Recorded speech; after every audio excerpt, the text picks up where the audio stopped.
Number 10. King Edward VIII. Directly after his father died in 1936, King Edward VIII took the throne, right? That's pretty normal. But the tides quickly turned when, less than a year later, he renounced his position. Now, this was of course a huge scandal right off the bat. This is not something that's taken lightly in the royal family. Turns out the woman responsible for stealing his heart was that of Wallis Simpson, America's socialite who had already been divorced once before and was at this point working through her second divorce. So you can only imagine how everybody reacted at that point, right? Oh, how dare she? His proposal to Simpson, of course, caused social and political backlash. The Church of England wasn't so chill with Edward marrying someone who had already been divorced.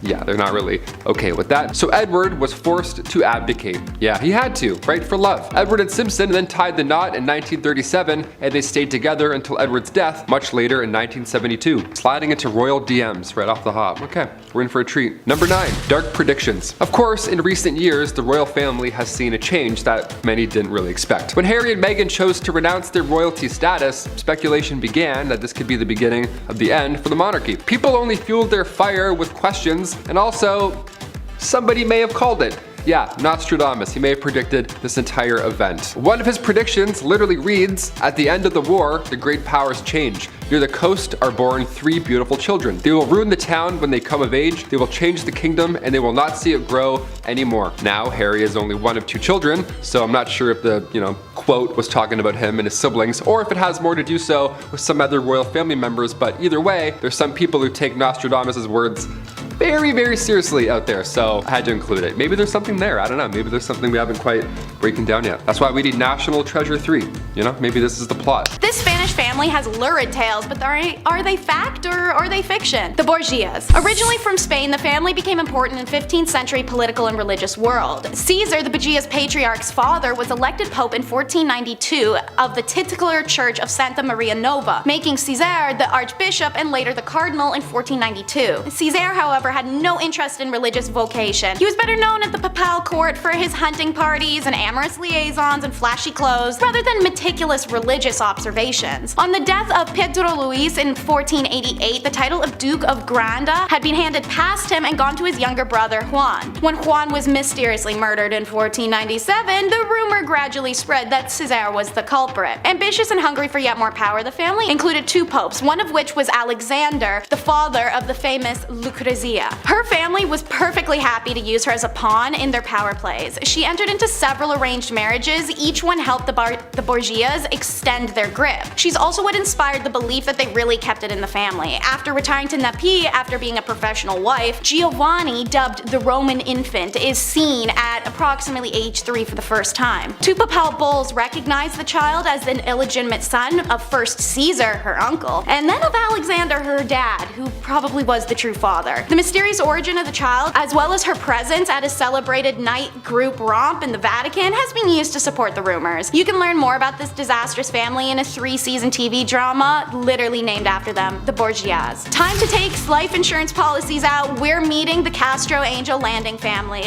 Cult. There had to be at least one coming up. They love to call themselves families after all. Angel's Landing is the name of a 20-acre compound outside of Wichita, Kansas, where Lou Castro and a small group of people lived an inexplicably extravagant life in the early 2000s. His followers were convinced he was an angel seer who saw the future and knew how people were gonna die. Turns out the reason he knew was because he was gonna be the one making it happen. Patricia Hughes showed up dead in 2003 and police turned their attention to the secluded luxury compound. There were high-end vehicles and appliances, well-kept lavish homes, pools, and just a lot of wealth that wasn't accounted for or could be explained. Then Patricia's husband dies in 2006 on compound once again by a freak accident, and Ron Goodwin dived into every bit of personal and financial information he could find on the people living at Angel's Landing. Turns out our buddy Castro took out expensive life insurance policies on certain cult members and had them cashed in by other members when someone in the makeshift family accidentally died. This pattern occurred around every 2 years and for about a decade, unnoticed. Turns out his name wasn't even Lou Castro, but Daniel Perez, a man from Texas with many police reports. Perez was charged with 28 felonies, and in February 2015 he was convicted on all counts and sentenced to 80 years in prison. The cult was later profiled on an episode of Oxygen's Deadly Cults. Next up is Lucky Luciano. We love a fun and flirty nickname, one he earned for success at evading arrest and and winning craps games. Lucky was the most powerful chief of American organized crime in the early 1930s and a major influence even from prison and after deportation to Italy. At 10, he was already involved in muggings, shoplifting, extortion. After a 6-month jail sentence when he was a teen, Lucky teamed up with Frank Costello and Mayor Lansky and other young gangs,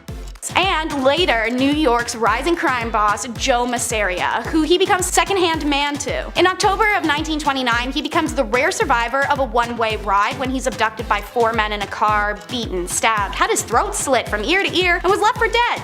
But he survived and never named his abductors. Metal. Lucky had carefully nurtured his contacts with the young powers and had become the boss of all bosses without ever accepting or claiming the title. By 1934, he and the leaders of other crime families had developed the National Crime Syndicate. In 1936, Lucky was indicted, tried, and convicted for his brothels and call girl empire, and was sentenced to Clinton prison for a 30 to 50-year term. From his cell, he continued to rule and issue orders, and in 1942, the luxury liner Normandy was destroyed in the New York harbor, and Navy intelligence sought Luciano's help in tightening waterfront security. Lucky gave the orders, and sabotage on the docks ended, and in 1946 his sentence was commuted and he was deported to Italy, where he settled in Rome. He then bounced from Cuba to Naples and continued his crime empire until he died of a heart attack in an airport in Naples, Florida in 1962.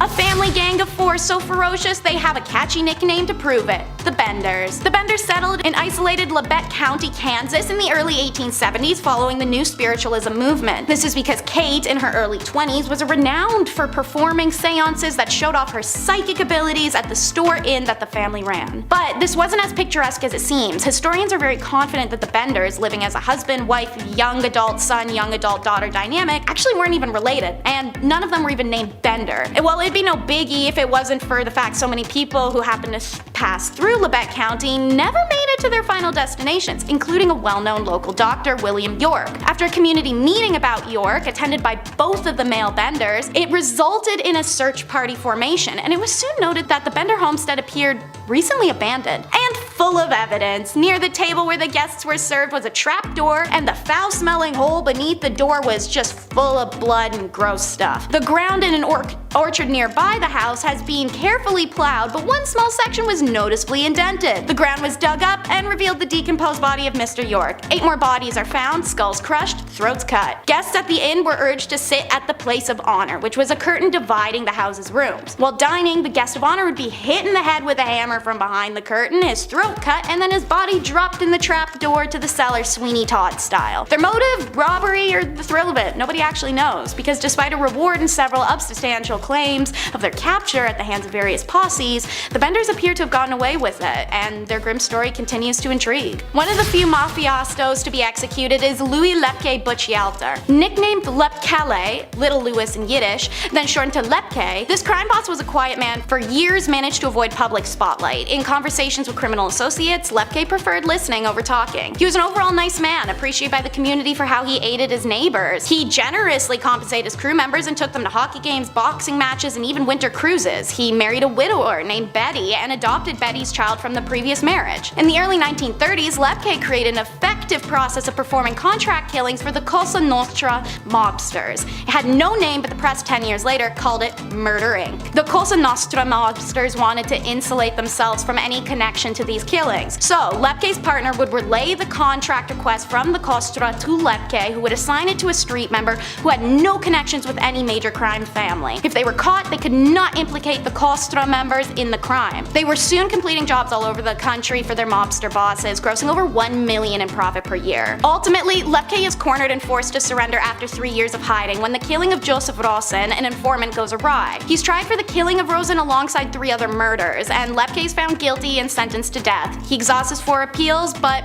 is executed by electric chair in 1944. You never know your neighbors, especially if they were Anessa Roman and their daughters. Anessa, a kindergarten teacher, and Roman, a successful dentist. Together, Anessa's daughters from her first marriage, 25-year-old Victoria Victoria, and just shy of legal daughter Anastasia, are responsible for the violent deaths of at least 30 people across southern Russia. Anessa and her family were highly organized, using information from Roman's sister and brother-in-law who had police connections to organize their crimes around police activity. This is because Anessa liked to go after police officers, as one had left her for another woman in the past. And her current husband didn't feel like she was living in the past either? Okay, alright. Their victims weren't exclusively police officers, however. The family MO was breaking and entering the houses of sleeping families while they road tripped under the guise of going on monthly camping trips. One victim was a police officer named Ivan, who was killed when he attempted to stop members of the gang from fleeing the scene of the crime. Roman was eventually killed in a bloody standoff with police, and Anessa was arrested. A search of the family home uncovered a slew of weaponry, a complete arsenal. Anessa, Anastasia, and Victoria all confessed to their crimes, the 6-year reign ending. Vladimir Markin, the chief of Russia's equivalent to the FBI, said, "I'm sure that when they were together, one could hardly imagine that they could even plan a crime." It sounds so much more innocent than it is. The Bean Clan. Picturesque Scotland, a land of mystery and rolling dewy fields, glens, and hills that 100% have eyes. That's right, we're talking about the freaks who inspired the nauseating horror movie that we're never gonna forget anytime soon. Back in the 16th century, Alexander Bean and his partner, Black Agnes Douglas, set up home in a hidden sea cave and started popping out babies. Why? I don't know. Why a cave? Again, I don't know. Maybe they just wanted the saltiest and driest sinuses and intercourse ever. Well, the weirdos never left that cave, and they never let any of the kids leave it either. By keeping it in the family, the clan eventually grew to about 45 members, all starting from just the 2. Jobs were hard to come by when you're not part of society, and potentially terrifying looking from inbreeding, so why not just murk and eat travelers whenever you're feeling peckish or want a new shirt? That's exactly what they did, operating only at night and retiring to their cave by day, where they could enjoy a roasted meal of unfortunate victims and rest like weird hick vampires. Locals had no idea what was going on because they weren't being picked away at like croutons from the veggie tray, and the Bean Clan survived doing this for 25 years, munching down on what's estimated to be about 1,000 people. Naturally, it eventually gets found out by the locals, and they decide to do an old-fashioned mob style on this one. They descend on the cave and cut the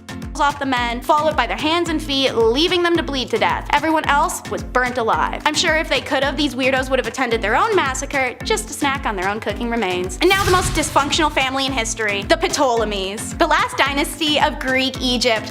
Their first 3 monarchs of the dynasty were capable, vigorous sorts that did things like build the great library at Alexandria on their weekends off. But from the 4th century forward, it was nightmarish. It's like they were on a game show where you tried to kill as many of your close relatives as you were able, preferably in as painful and public of a way as possible. This is complicated for 2 reasons. 1, they kept the names in the family. Men were always named Ptolemy, and women 9 times out of 10 were called Cleopatra. 2, they kept their seed in the family too, following the Egyptian tradition, brother and sister wed and had children. This means it's not easy to explain who is killing whom. What follows offered is a kind of prose poem compiled of examples dedicated to the most bestial family in history. Alright, so Ptolemy V was the nicest of the later Ptolemy and thoughtfully had his mother's killers ripped apart by a mob. Ptolemy VI fought his own brother for the throne and then married his sister Cleopatra II. Ptolemy IV kills his mom, who had killed her husband for having a love affair with her mother. Ptolemy VIII was a great enemy of Ptolemy VI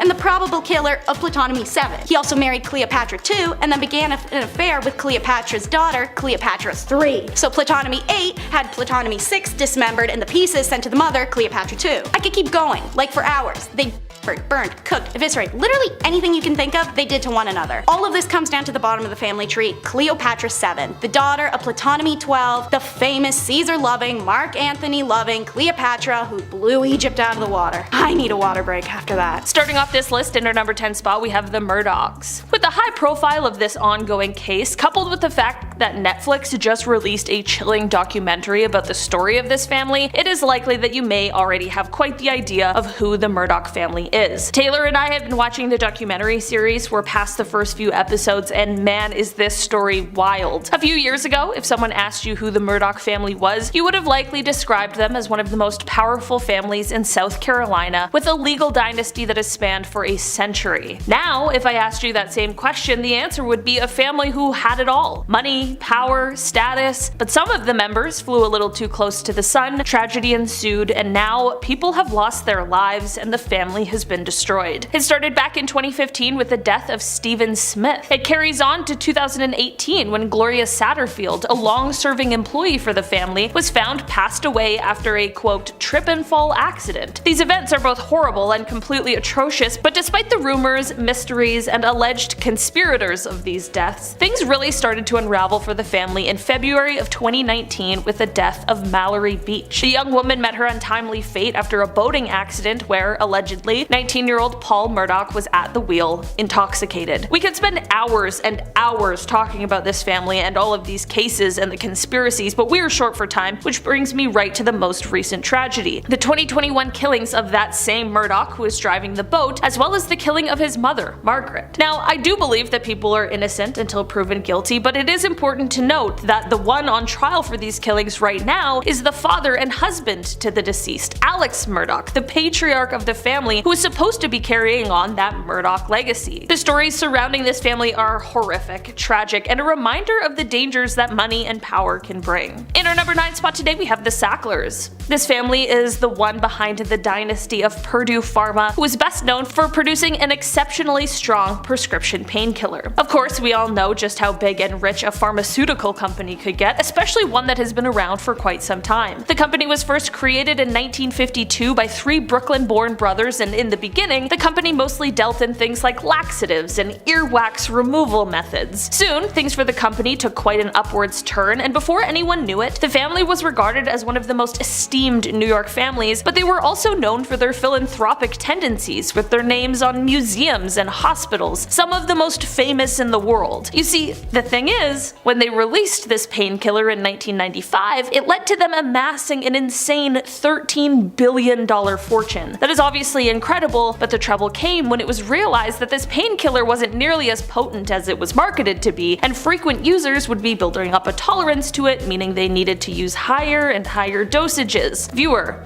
welcome to the opioid crisis. Basically, this all spiraled out of control and led to many lawsuits coming against Purdue Pharma. Not only by individuals, but by January 2019, 36 states were suing the company for what the painkiller had done to their citizens. After 2 years of deliberations, the Sacklers finally reached a deal with plaintiffs in bankruptcy court in September of 2021. As part of their Chapter 11 proposal, they agreed to pay $4.5 billion and give up all ownership of the company in exchange for complete immunity and all future opioid liability. Despite this fall from grace, the Sacklers were able to move an alleged $1.36 billion into offshore accounts, so despite their bankruptcy filing and the large sum of money handed over, they will continue to retain quite a large amount of their personal wealth. Number 8. King Henry II. While we're on the topic of him, could Nostradamus have actually predicted the death of King Henry II?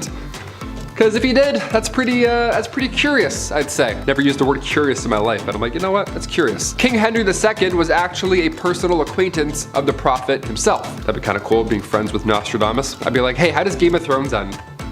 Please. While at one point in history, Nostradamus was seen addressing King Henry II as the most invincible King Henry of France, unfortunately Henry proved to be quite vincible when he met his gruesome death, might I add, at age 40. Yeah, in the summer of 1559, not a great time. A terrible jousting accident went wrong and it left the king passing away shortly after from sepsis. This is a terrible story, but I have to explain because, you know, it's history and well, that's what we're here for. The jousting accident saw the king having splinters driven into his eye and then his skull as well by one of his young soldiers. And the Nostradamus quote reads, "The young lion will overcome the older one. It says he will pierce his eyes through a golden cage." Okay, already we're a little bit spooky. And that 2 wounds will ensure a cruel death. So I'm not saying he predicted it, I'm just saying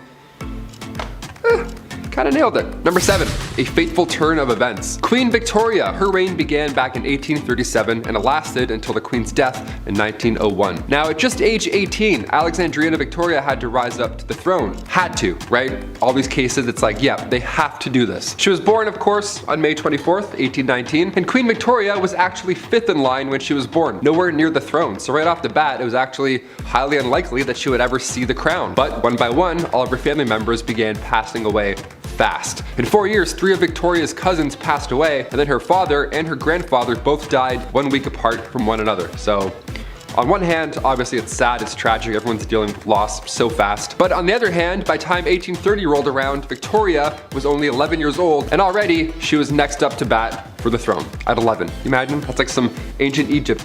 Number 6, the Great Irish Famine. The Great Irish Famine took out many people. Back in 1845, potato crop that a lot of the Irish population relied on were suddenly no longer available. See, a group of microorganisms wiped them out, and in result, around 1 million folks died or had to leave. Now, it was draconian law and British ruling at this point that made the exported food hard to reach people. That's where things stopped. This famine led to Irish independence, of course, and anti-union movements, and the show Victoria pulled back 0 punches in 2017, where an episode showed the true happenings behind the Great Irish Famine and the role that Queen Victoria played in coming to the aid of her then subjects. It was the death of at least 1 million people. This was a very dark 7 years in Irish history. Historian Christine Keneally spoke out and says, quote, "There is no evidence that she had any real compassion for the Irish people in any way." Yikes. That's a historian saying that. That's how you know. Number 5, Meghan Markle solo strut. Okay, back in May 2018, we all set our alarms, we woke up early, and we all watched the royal wedding, right? We sipped our tea in our pajamas and we pretended like we were there, right? Just watching, along with the other billions of people online. Prince Harry and Meghan Markle, his new Duchess. At the historic wedding, Thomas Markle was just a no-show. Yeah, Meghan has walked down that aisle by herself in front of 1 billion people watching at home or streaming it, and it was thought at the time that this was because of Thomas's health. See, right before the wedding, Thomas suffered a heart attack, right? Just days before. So of course nobody was upset. It was almost expected for him not to show up. But cut to a year later, we began talking again. Thomas and the Duchess are now not close, it seems. Thomas even spoke out against his own daughter at one point. There was a huge scandal where Meghan even spoke to Oprah, like Oprah and that big tell-all, and Meghan actually said to her father, "If you tell me the truth about working with paparazzi, we can help." And he wasn't able to do that, and for me, has really resonated, especially now as a mother, end quote. So yeah, they're not talking, I guess, anymore, which more than fair. If my dad was working with the paparazzi, showing them private letters, I'd be a little pissed too. There's no way though, the guy can't even unlock his email, let alone sending one? No way. Number 4, Prince Charles and Princess Diana's divorce. Prince Charles, the oldest son of the Queen, straight up admitted to having an affair with Camilla Parker before his divorce from his first wife, of course, Princess Diana. Imagine having this is crazy. A princess? You cheated on a princess? That's insane. So in turn, Princess Diana addressed the relationship and what's happening during, that famous 1995 interview with BBC. She couldn't have said it better, if I'm being honest. Diana said herself, quote, "Well, there's 3 of us in this marriage, so it was a bit crowded." Yeah, end quote. There's no better way of putting it, I think. It's a pretty baller way of saying it. I don't know. I haven't said baller in like 13 years, but I'm like, you know what? That's a baller move. It's pretty gangster. Diana also said she was in love with riding instructor Major James Hewitt during her marriage to Charles, so everybody was busy looking at their directions, it seems. Diana and Charles divorced in 1996, only 1 year before her tragic car accident. Now later in 2005, Charles ended up marrying Camilla. Has anyone seen Spencer? Kristen Stewart looked great in that movie, and now I want to watch it. Is it worth the watch? Let me know in the comments. I didn't see it go to theaters or anything. It kind of snuck by me while I was sleeping on all the good ones. Number 3, Prince Harry costume party. YouTube isn't a fan of some words, specifically one word that rhymes with Yahtzee, and it goes deep with history, as you could assume what I'm talking about. But with this being one of the biggest scandals, I have to bring it up, right? The Duke was always referred to as a bad boy, right? He was the bad royal, the bad boyle royal. I don't know, I'm trying new shit here. But just how deep did these incidents cut? Well, before he settled down with Meghan in 2018, Harry had to issue a public apology back in 2005 because, whoops, somebody got photos from a costume party, and a few of them were in poor taste. Did the royal dress up as the Beast from Beauty and the Beast? No, he did not. Did he dress up like a witch? Like a little witch, maybe with a nice witch broom? No, none of that either. No, photos leaked of him wearing World War II German soldier gear. Yeah, I can't say too much, but it was even equipped with an armband, a very bad armband. Again, I can't say too much, nor will YouTube allow us to show too much, but you understand what I'm trying to say. You remember. It was poor taste. He could have dressed up in any way he wanted. He's a literal prince. And he does this? It's off-putting. Harry said afterwards, and I quote, "I am very sorry if I caused any offense or embarrassment to anyone. It was a poor choice of costume and I apologize." End quote. Nice. Right from the heart. That's good. Really goes deep with the royal history. We love it. Number 2. Vegas Getaway. Nice, roll those dice. It's one thing to party like a rock star, but to party like a prince? What does that even mean? I gotta keep this Prince Harry train going because, well, now I'm mad at him, but there's even more photos from history that show what was really going down in the royal family, you know? His priorities, dare I say. After that party incident, just 7 years later, scandalous photos emerged from Harry's Las Vegas trip. Yeah, I had a little boys' night, it seems. It turns out what happens in Vegas may just leak online for your entire family to see, and your grandmother. That's probably not a great time. These scandalous pics were taken during a strip pool game. Lovely, we like that. Make sure you call the right pocket while you're not wearing any. The scandal actually prompted St. James Palace to contact the Press Complaints Commission before the snaps even made their way to British tabloids. Yeah, they knew right off the bat they were fucked. They're like, can we call them? Can we send a pigeon? What's the fastest? And finally, number 1, Boy Jones and other attempts. Okay, being the queen and all in history, a security team is always needed, obviously. And during her reign, specifically Queen Victoria, there were multiple attempts to harm the young queen. First attack was in 1840. It was an 18-year-old man named Edward Oxford, and he fired towards the Queen's carriage. When Edward was accused of high treason, of course, afterwards, he was actually found not guilty due to, you guessed it, insanity. A couple years later, in 1842, it happened again. This time, 2 men fired at her, both also missed. In 1849, her carriage was attacked by William Hamilton. In 1850, as the carriage was passing the gates of Buckingham Palace, Robert Pate, a retired soldier, might I add, ran up and hit her with his cane. Victoria was okay, luckily, but of course she was shook. Then these incidents kept occurring again in 1842, 1849, and 1872. Attempt after attempt after attempt. But then things got a little worse and, dare I say, a little bit more weird. If you haven't heard of Boy Jones or anything that happened there, I saved it for last because it's so horribly creepy. A teenager stalked the Queen back in 1838 until 1841, and his name was Edward Jones. Edward Boy Jones. This guy somehow managed to break into Buckingham Palace more than once, right? Before Assassin's Creed came out, no idea how we thought of this. Guy just knows a route in, and he would break in and would hide under the Queen's sofa. That was his go-to spot. Or he would sometimes just sit on her throne. And one of the worst things ever, sometimes he would go through her drawers. He would go through the Queen's drawers. That's so gross. What? Like that's gross. He would steal her clothes until eventually, and thankfully, he got caught. Number 10, the Kennedys. For the older folks at home, this is going to be no surprise, but for the younger audience such as myself, let me explain. The Kennedys were a wealthy and powerful family in the US. A lot of their scandals originating from organized crime, American politics, and some juicy rumors. The most famous Kennedy being JFK. My generation knows him from Call of Duty Black Ops 1. Remember 5? It was a good zombies map. The older generation remembers him for that one Sunday car trip in Dallas. You know what I'm talking about. He may have also been shacking up with Marilyn Monroe. His father was a bootlegger during the Prohibition era, and his family seems to have a lot of plane crashes. For some reason, I'm not sure why. The Kennedys are textbook scandalous and will be talked about for a long time to come. Number 9, the Jacksons. As much as I love fame and fortune, and baby, Chetty's all about that, I wanted to be famous ever since I was a tubby kid, and I'm slowly getting there too. Nice. I don't think I'll ever reach the same level as Michael Jackson. Seriously, I wouldn't be surprised if the first aliens that we meet know the moonwalk. Not because they're from outer space, but because the reach of Michael Jackson knows no bounds. Starting with the Jackson 5 in the 70s and rising to stardom and becoming the biggest star of the 80s and 90s. In the 2000s too. Growing up, he was pretty popular. Multiple allegations of misconduct don't look good on anyone. Even for the king of pop though, he's got a few things stacked against him. In our number 8 spot today, we have Julia the Elder. Julia Caesaris was the only biological child of Roman Emperor Augustus. She was born in 39 BC and was married to Marcus Claudius Marcellus, but later got caught up in a series of scandals that brought shame to her family. So much so that her father actually exiled her to a small island off of the coast of Italy in 2 BC. She remained in exile for several years, and her marriage to Marcellus was annulled. In 280, Augustus allowed her to return back to the mainland, but she was still considered an outcast and was forced to live in seclusion for the rest of her life. This was less than 10 years after her mother had suffered the same fate. What an absolute nightmare. In our number 7 spot today, we have King James I.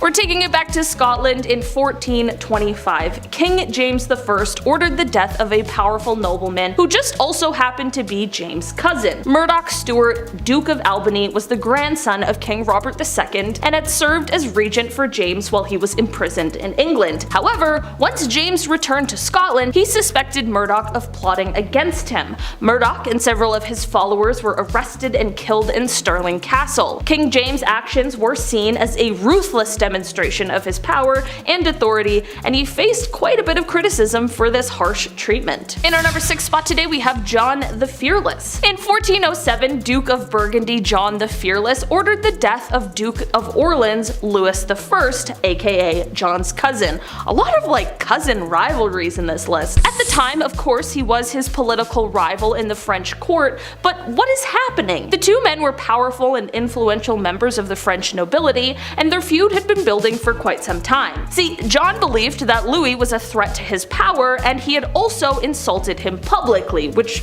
for sure doesn't help the case. Louis was ambushed and killed by a group of armed men in the streets of Paris. John was heavily criticized for his actions, and the incident even went as far as to spark a civil war in France. The conflict lasted for several years and resulted in political instability and, sadly, lots of lives lost in France. In our number 5 spot today, we have the Brutal Benders, also known as the Bloody Benders. If their name didn't hint towards it, they were a family of who operated in Labette County, Kansas in the late 19th century. The family consisted of John Bender, his wife Elvira, and their adult children Kate and John Jr. They ran a small inn and a general store that became a popular stop for travelers passing through the area. However, the family was also known to rob and/or kill their guests. Just a minor inconvenience if you want to stop in at the inn. They would lure travelers into their home, act friendly, and then completely switch on them. The family's crimes were eventually discovered in 1873, but they fled the area before they could be brought to justice. Lovely. What year was this again? I don't think they're alive anymore, thank God. Well, who knows? In our number 4 spot today, we have Fred and Rose West. We've heard of Bonnie and Clyde, but what about Fred and Rose West? Ugh. The two were a married couple who committed a series of brutal killings in England during the 1970s and 80s. Their victims were usually women, and they buried their bodies in and around their home. The couple was thankfully arrested in 1994 after police discovered the remains of several victims. While awaiting trial, Fred took his own life in prison. Rose was found guilty of killing 10 people and was sentenced to life in prison without the possibility of parole. Definitely one of the worst when it comes to British criminal history. In our number 3 spot today, we have the Cray Twins. Ronnie and Reginald Cray. Where do I even begin here? On paper, these twins were lavish, they had very bubbly personalities, and were often associated with celebrities and politicians. Deep down, these British gangsters were much, much more. The Cray Twins operated in London's East End during the 1950s and 1960s. They were involved in organized crime like protection rackets, arson, and they took a handful of lives. They were eventually arrested and sentenced to life in 1969 for killing Jack McVitie and George Cornell. The Craze legacy has been depicted in many films, books, and documentaries, and they remain among the most notorious figures in British criminal history. In our number 2 spot today, we have King Rudolph II. We'll do a little palate cleanser before we finish off out with big bad number 1. King Rudolph II, the Holy Roman Emperor in 1552. He was known as a collector of sorts. Some royals collect stamps, others collect zoo animals.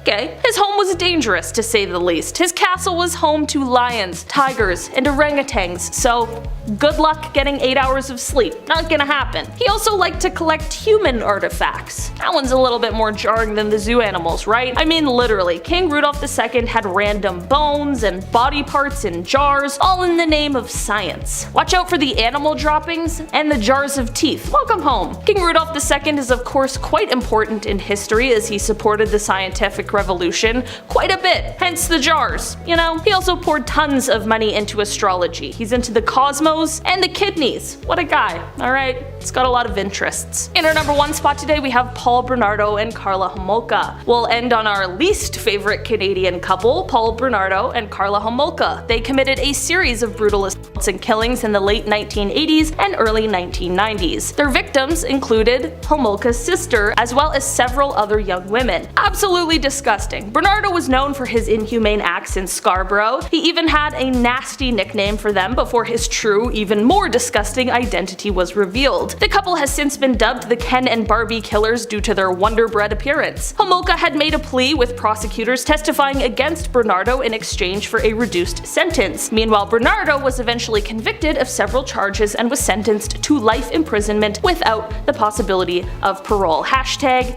by Ken. Starting off this list, in our number 10 spot we have Cleopatra and Ptolemy VIII. We'll head over to 47 BC, at a time where ancient Egypt was a little different. We often think of Cleopatra's end, but the beginning of her life was quite hectic as well, even for the royal family. Cleopatra had two younger brothers who both ruled with her after the death of their father, Ptolemy XII. Ptolemy XIII initially ruled with Cleopatra. They were a historical duo, but they soon became rivals. Ptolemy wanted the throne to himself, so he attempted to seize control of Egypt. This led to a civil war in which Cleopatra was exiled. However, after Caesar defeated Ptolemy's army and restored Cleopatra to the throne, Ptolemy XIII drowned in the Nile River while attempting to flee a battle. Talk about family drama. I thought mine was bad, but dang.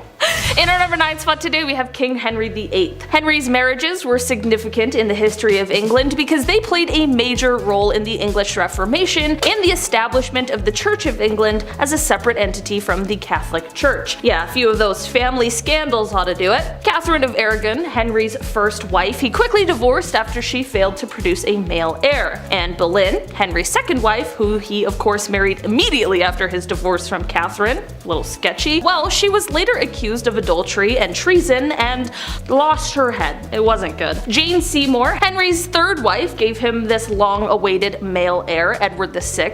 Sadly, she died soon after giving birth. Next was Anne, Henry's fourth wife, whom he married for political reasons but found unattractive and divorced shortly after. He saw a painting of her before and she didn't match the image. Swear to God that's what happened. Like, what in the Tinder? This guy is absolutely insane. Next was Catherine Howard, Henry's fifth wife, who was only 17 at the time. She was accused of adultery and also lost her life. Catherine Parr, Henry's sixth and final wife, survived him for a change and went on to marry again after his death. Divorced, beheaded, died. Divorced, beheaded, survived, alright? Study that for your history test. In our number 8 spot today we have the Bakers. Jim and Tammy Faye Baker were once the most famous televangelists in America, and they certainly were living in quite a lap of luxury. They had beautiful homes, expensive cars, and a ton of money, but that quickly came crashing down amid horrendous scandal. In the late 1980s, after much success, Jim Baker resigned from the PTL ministry after there was a cover-up to hide some hush money that had been given to church secretary Jessica Hahn over an alleged SA situation. Of course, not necessarily a surprise, but definitely not a good look for a televangelist. This led to more interest in people looking into the family more, and soon it was uncovered that there was some sort of accounting fraud going on as well. The consequences for this came by way of felony charges, conviction, imprisonment, and divorce. That was the end of that legacy, but since serving his time, Jim Baker hasn't exactly slowed down. He not only remarried and returned to televangelism, but he also currently hosts The Jim Baker Show, which focuses on the end times and the second coming of Christ while promoting emergency survival products. So,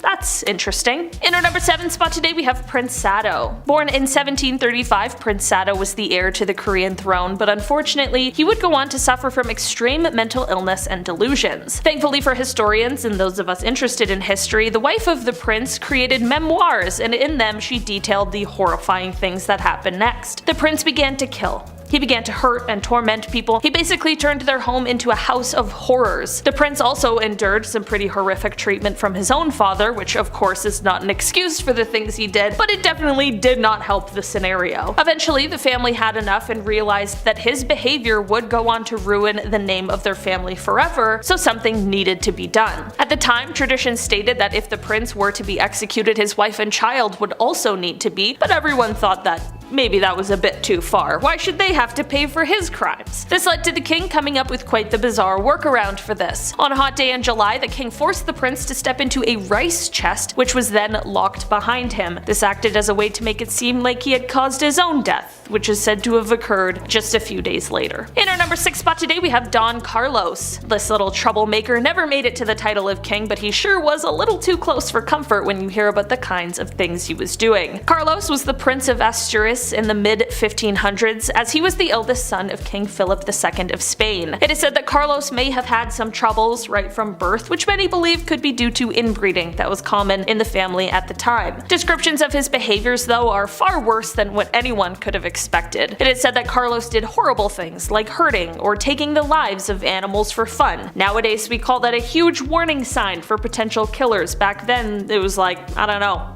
Was anybody even watching you, really? It is even said that at one point he purposefully blinded all of the horses in the royal stable. Soon, of course, his cruelties would extend to humans, with people claiming that one time he chose to harm a servant girl for no reason other than because he could. Major King Joffrey vibes in that one. And apparently one time he made a shoemaker eat a pair of shoes that he had made that the prince didn't like. He was just a little twerp. Carlos was set up by his family to marry the eldest daughter of King Henry II, but after a few hours with the man, she decided that there was absolutely no way in hell. Like, he was so bad that she would rather marry his dad.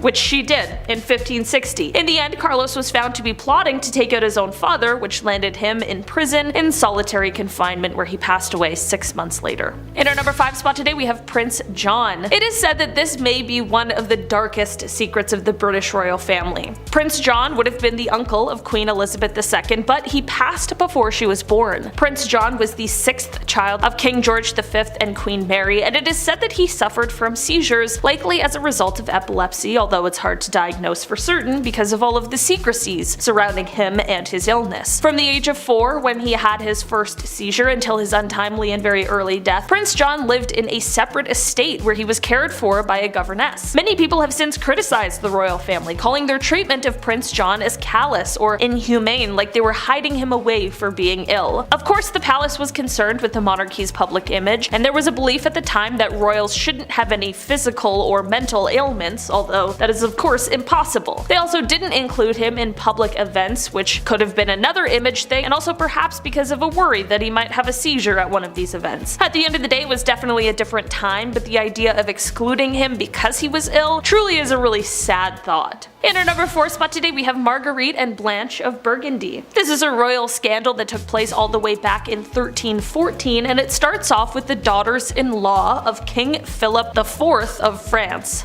I think that's the 4th. Here's hoping. These young women, Marguerite and Blanche of Burgundy, were accused of having quite a scandalous affair with 2 brothers, Philippe and Gautier. So this already is some hot tea, but apparently when Queen Isabella of England, who is the daughter of King Philip of France, so I guess like sisters-in-law with these ladies, when she heard these stories, apparently she's the one who totally outed their affairs. It was obviously a huge deal, and both of the women admitted to their adultery. This led to them being pretty much erased from public knowledge. They had their hair cut short and they were thrown in a dungeon, and even though Marguerite was meant to be the Queen of France through her marriage, when her husband ascended the throne, she stayed locked in the dungeon until the marriage could be annulled. Little is known about what happened to either of them after this point. However, it is believed that Marguerite passed away in 1315 and Blanche 1326. As for the men in this affair, well, they met quite a gruesome fate that involved the removal of their bits and pieces before their swift execution. In our number 3 spot today, we have the Duggars. Alright, one of the most famous reality TV families, and even before the horrors of this family came to light, they were already a family that had fame due to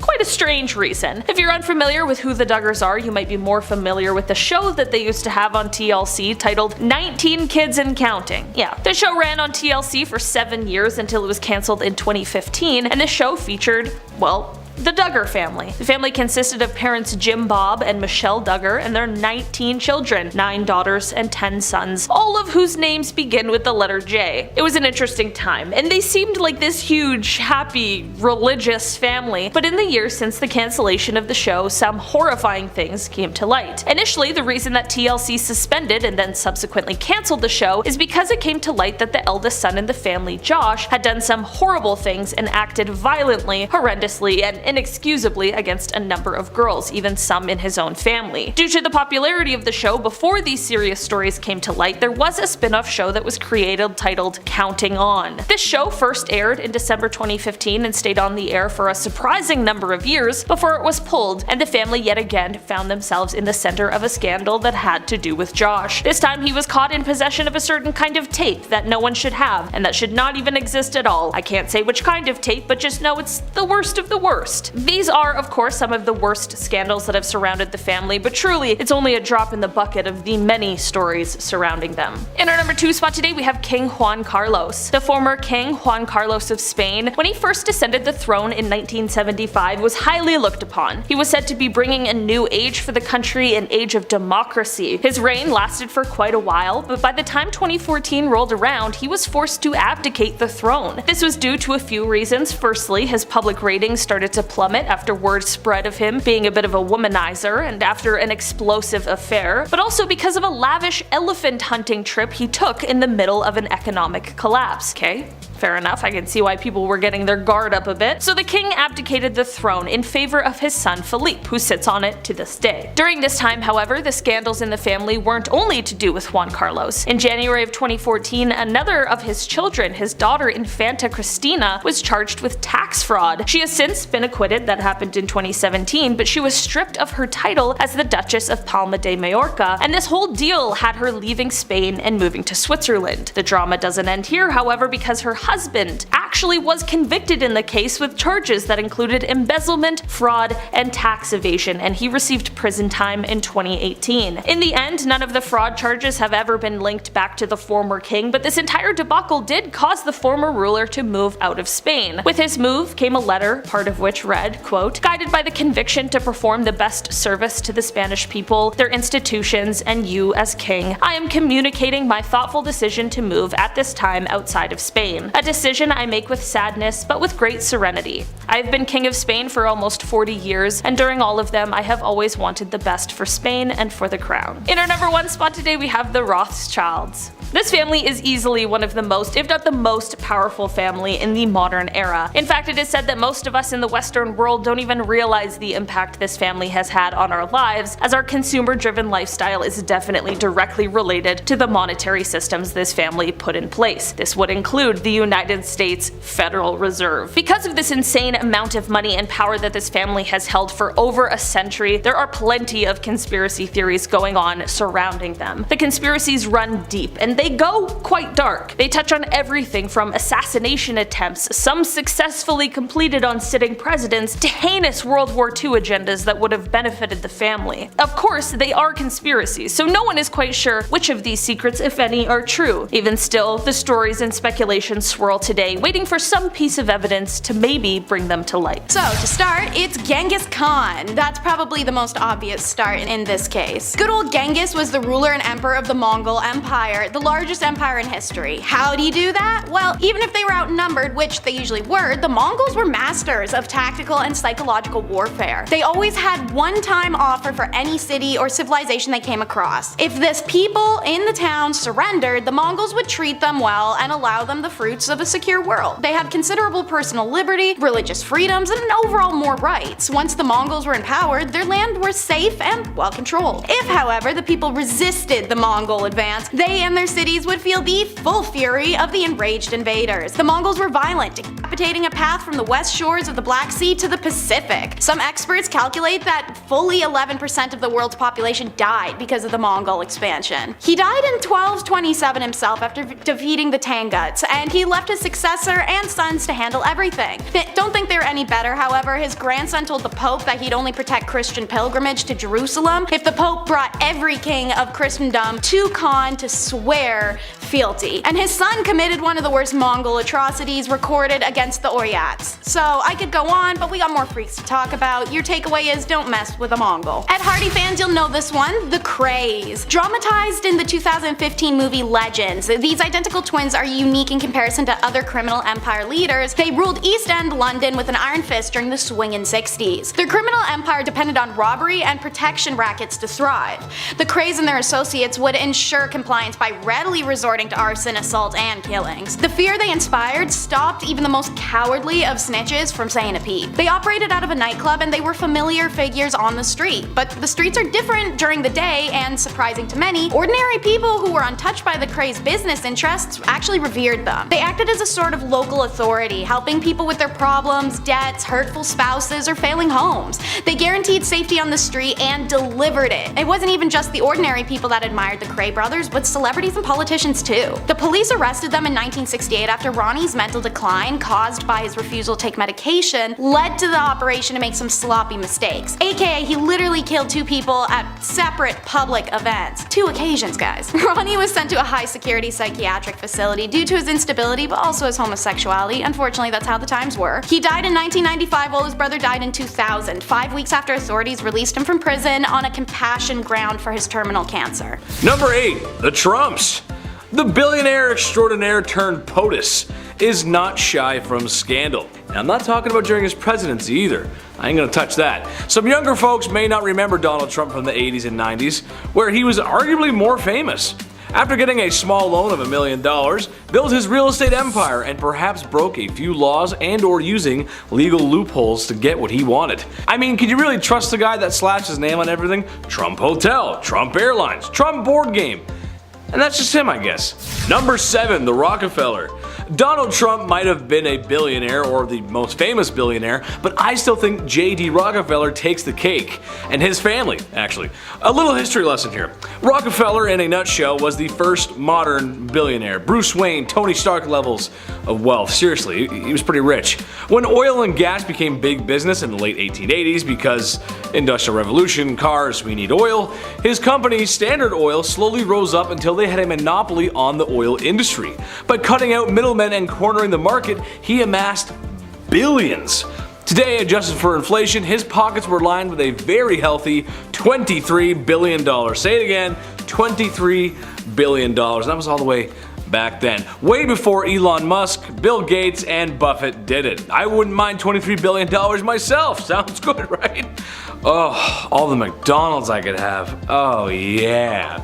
Number 6, the Copas. Imagine being a not so well known director, then Marlon Brando walks in the room and goes, "Let's make a movie." The Godfather, great movie, right? Well, it seems that filmmaking runs in the family. Awesome. A whole family of people involved in film. You gotta love that. I love film, that's awesome. However, for those fans of The Godfather, which if you haven't seen it, please do. It's a masterpiece. Go see it. What's not a masterpiece, however, is The Godfather 3. You can skip that one. I can just imagine the look on people's faces when they thought they were going to see a trilogy completed masterfully. It's a real stinker, folks, for many reasons, but a big one is Sofia Coppola, who plays Michael Corleone's daughter in the movie, which in real life is Francis Ford Coppola's daughter, the director of the movie. Imagine taking one of the best movie licenses of all time and almost single-handedly ruining that. Sorry, Dad. Number 5, the Kardashians. Everybody knows the Kardashians. Everybody and everyone knows that they've had tons of scandals. Kim Kardashian being married to Kanye West is just scandal by proxy. Come on, that guy's crazy. She also had a tape that got out. Not her best moment. Mr. Kardashian was a lawyer on the O.J. Simpson case where he may or may not have done it. And of course, Kris Jenner married Bruce Jenner, and who's now the fabulous Caitlyn Jenner, and her daughter was in a weird Pepsi commercial this one time, and this whole list could be about them, honestly. Strangely enough, for people who generally don't have talent in Hollywood, they sure get a lot of press. Which at some point is annoying, I'm sure. But be nice, paparazzi, or no Christmas presents. I know Santa Claus. I'm keeping a list. It's early, but I'm keeping a list this year. Number 4, the Queen. Being the Queen of England is hard, or so I'm told. I mean, it must be kind of nice to sit in a big palace all day, eating cucumber sandwiches, and getting lost in such a big place. I know I would. I would get lost for sure. The royal family, however, are no saints and have their fair share of scandals. Prince Andrew has gotten himself into some trouble in recent tabloids. But for some who don't know, Prince Harry was quite the wild child 20 years ago. A prince on the loose, if you will. Not to mention the whole debacle with Princess Diana. The car accident is a little sus, not gonna lie. Even way back in the day when both world wars were on, there was some minor cover-up to hide the family's German heritage. Kinda hard to fight the Germans when your queens are one of the German. It just doesn't make a lot of sense. As long as there's a crown, there's always gonna be scandal. Number 3, Wally World. That's what my family calls Walmart. I don't know, that's just what we call it. The Walmart family is quite wealthy and tied to the Walmart Corporation, of course. And if you didn't know, Walmart doesn't have a squeaky clean track record. You mean a multi-billion-dollar department store located in over 20 countries around the world hasn't been to every rule and law applied to them? Oh, I'm shooketh. Not to diss Walmart, I love you guys. You got some good deals there, but there's no way anyone at home hasn't heard horror stories about working there. Come on, I know you're like, yeah, you're thinking about it right now, I know you are. On a more heinous note, Walmart's production methods are uncouth, as they use a version of labor I'm not allowed to say on YouTube. But in short, their clothes are cheaply made and then sold at a huge markup. But because the production was so cheap, you can walk in there and buy a shirt for $15 and you feel like you saved. You feel good. Oh, there's a McDonald's. I'm gonna go there later. Nice. It's great. I love capitalism. It's the best. Number 2, the Genovese. Probably the most infamous crime family to ever exist, or ask for protection money. One of the 5 families of New York, the Genovese family were wise guys, good fellas, tough guys, made men, part of the crew, and like Don Rickles said once, probably sat around all day and smelling their guns. I love Don Rickles. It would be difficult to quantify everything the crime family had going for them. What separates the Italian mafia from everyday hoodlums is that they are organized, hence the name organized crime. Profiteering off anything they could, really. Illicit substances, rackets, scams, gambling, and connections everywhere, really. Watch The Irishman. It's on Netflix. It's a good movie. You'll know what I mean. Hey Frank, what do you want to do later, Frank? Number 1, the Clintons. Hillary, don't come in the room. Probably the grooviest president ever to hold office. Bill Clinton was president around the time I was born, so I'm not that familiar with his politics and policies. And when I think of the late 90s, I think of Nintendo 64, Tony Hawk, and MTV, so it would be difficult for me to talk about that in any way, really. Is the Clinton family a bunch of wealthy American leaders who have some ill-gotten gains and email deleters? Yes, most likely, but you all know why this is number 1, don't you? Did you really think that me, Big Chetty, was going to talk about Clinton and not talk about his impeachment? Being one of only 3 presidents to have that process fully started. Interesting, I didn't know that. What were you guys thinking about? What were you talking about? There's nothing else he did wrong, right? He's innocent, he's good. Who? Monica Lewinsky?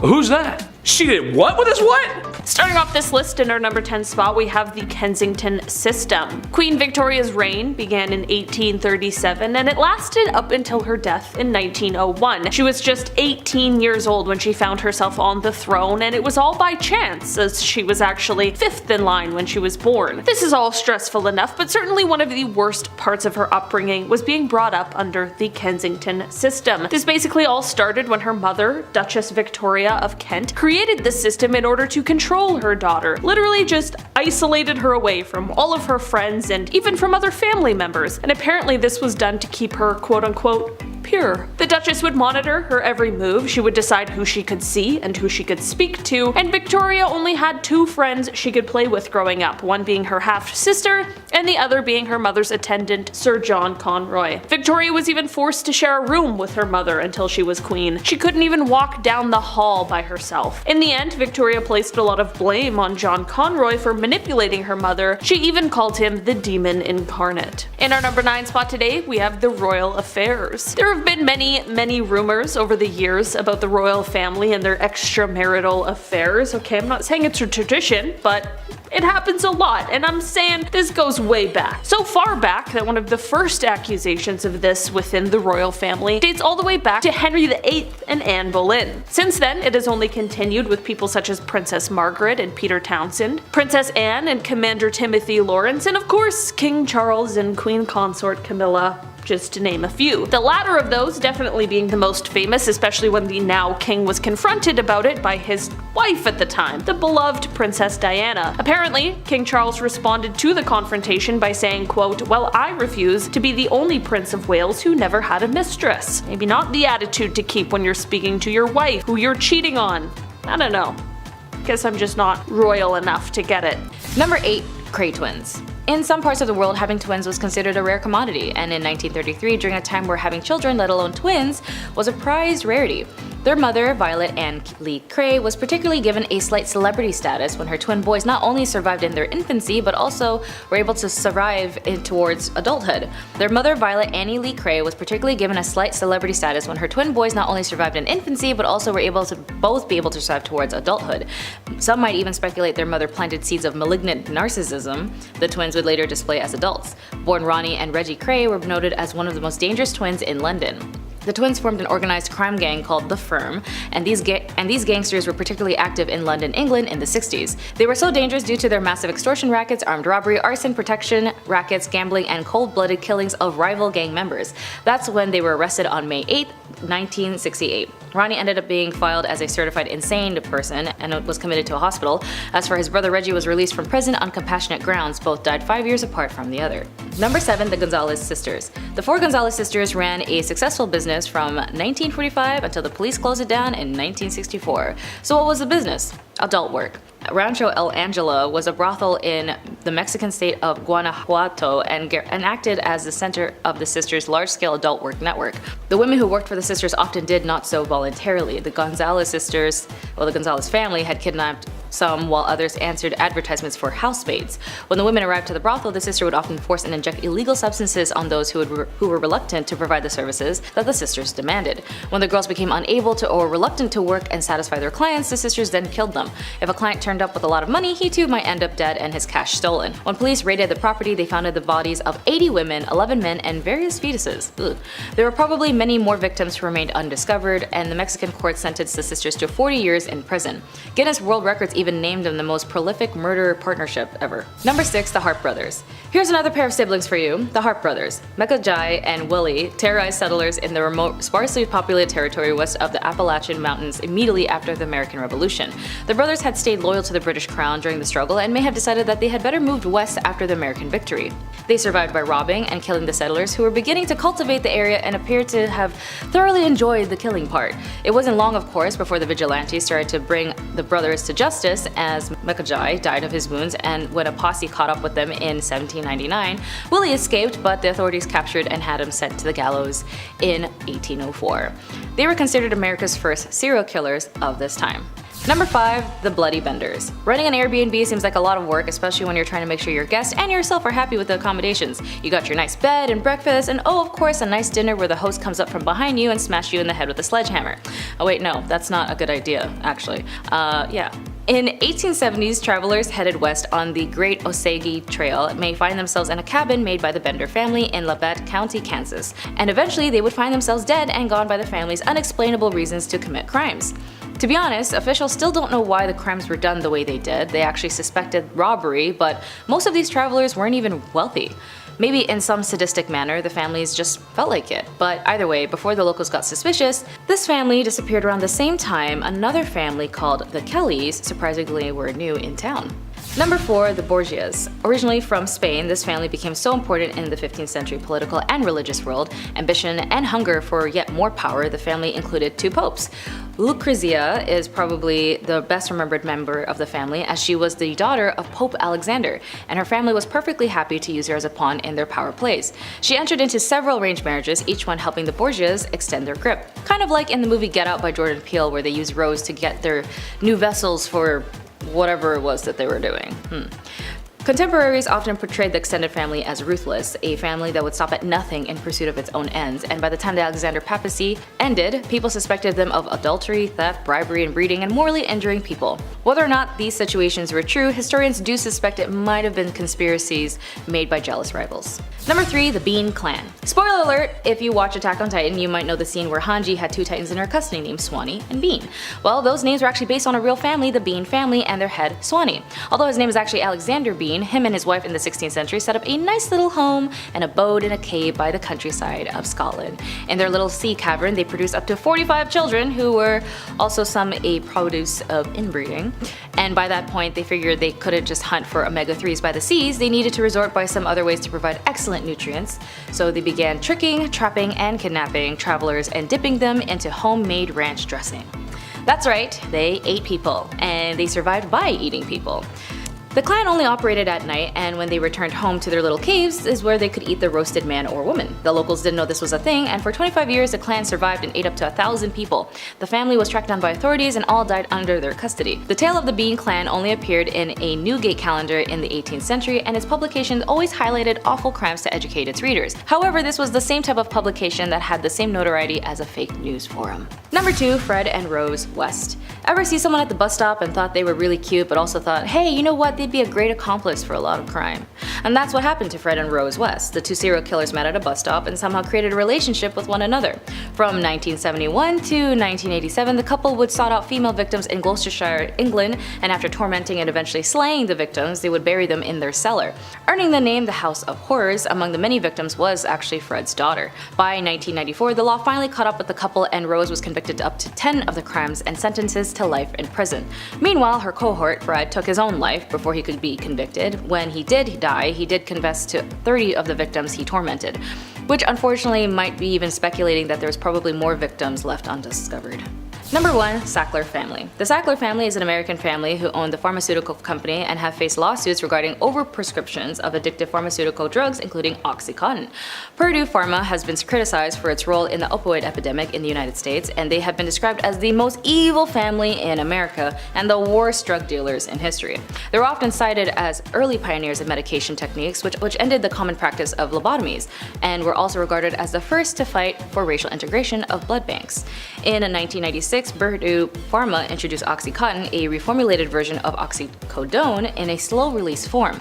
Oxycodone was first invented in 1916 and sold as Eucodal, but had been withdrawn from the market in 1990 due to addiction issues. Despite them putting out their good deeds through donations by multiple Ivy League schools and art foundations, they're also noted for their money laundering and, of course, the opioid lawsuits. According to The New Yorker, Purdue Pharma played a special role in the opioid crisis because the company was the first to set out in the 1990s to persuade the American medical establishment that strong opioids should be much more widely prescribed and that physicians' long-standing fears about the addictive nature of such drugs were overblown. Yeah, okay. Purdue Pharma was dissolved on September 1st, 2021. The Sacklers agreed to pay $4.5 billion over 9 years, with most of that money funding addiction treatment. As they should. Number 10. Genghis Khan's clan. We know Genghis Khan and his conquest to take over China was no small feat, as it needed the help of his entire clan to help with his takeover. Coming from a small section in Mongolia, they formed together what had been the largest land empire in history. The Mongols always viewed family as the central pillar of society, and Genghis' sons and grandsons extended the empire from the western shores to the Black Sea to the Pacific. And although they seem outnumbered, their military tactics and psychological warfare were noted in constant success against their enemies. If the city and people they plundered surrendered, the Mongols would then treat them fairly and allow them to join in their bounty, but if the people resisted, they would feel the fury of the Khan clan. Despite the brutal acts of destruction, the Khan clan, whomever they inevitably conquered, the lands were actually safe and well controlled, and in many cases even improved from previous conditions. Subjects had personal liberty and had the rights to follow whatever religion they believed in without prejudice. Number 9. The Briley Brothers. One of our sibling duos who had no problem committing crimes together starts with the Briley brothers. In 1971, 16-year-old Linwood Briley shot and killed his 57-year-old neighbor, landing him in reform school. This violent episode was a taste of what was to come. From March to October 1979, Linwood and his brother James and Anthony embarked on a bloody hit spree in Richmond, Virginia. With accomplices Duncan Meckins, they robbed and killed at least 11 people. 2 would-be victims would escape unharmed, and they were able to report to authorities of the terrible crimes they saw commit. The brothers continued to leave a trail of terror throughout Richmond, and after they were caught, Linwood and James were sentenced to death. In 1984, the 2 elder brothers escaped death row with 4 other inmates, but were recaptured within 3 weeks. Linwood and James were executed by electric chair in 1984 and 1985 respectively, and Anthony Briley and Duncan Meekins are both still incarcerated. In our number 8 spot today, we have King George V. When was the last time you saw a stamp? I haven't seen a stamp in months, but King George V? But he loved stamps. Maybe a bit too much. It was taking many hours out of his days, even when it shouldn't have been a priority at all. King George V continued to collect stamps during World War I. Everybody is trying to stay alive. George is just licking stamps in the library. adding him to collections. Like all collections, the king started at an early age, but in the end of his days, George had albums and albums and albums, so many stamps. He had around 330 albums, each with 60 pages full of stamps. That's so many stamps. In 1905, George set an all-time stamp record. It was the most money ever spent on a stamp. The man dropped like 220,000 on one stamp. That's some Logan Paul shit. So naturally, he was nicknamed the King of Stamps, or rather, the King of Philately. That's the official term for collecting stamps. Some stamp jargon for ya. There you go. Welcome to Bumblebee. We're learning. Smash that thumbs up. In our number 7 spot today, we have King Rudolph II. The Holy Roman Emperor from 1552, he was known as a collector. Some princes collect stamps, others collect zoo animals. A little more badass if you ask me. His castle was home to lions, tigers, and orangutans, so good luck getting a full 8 hours of sleep. He also collected human artifacts. So yeah, it's a bit odd, isn't it? Imagine having company, don't step in lion crap, and also don't mind the jars of eyes. Cheers! King Rudolph II, he's quite important in history. He supported the scientific revolution quite a bit. He also poured tons of money into astrology, so he was into cool stuff too, besides the kidneys and kangaroo collections. In our number 6 spot today, we have King George IV. Voted as England's worst king by historians, let's do it! King George IV was too invested in his intimate conquests. He was focused on all the wrong stuff, and he was also just horrible about it. This king tried everything to get a woman to sleep with him. He would throw tantrums if a crush wasn't interested, and sometimes he would threaten to end his own life if he didn't get their attention. Super creepy, because on top of the lengths he would go to just to get some time alone, he also kept some of their hair after the dirty deed was done.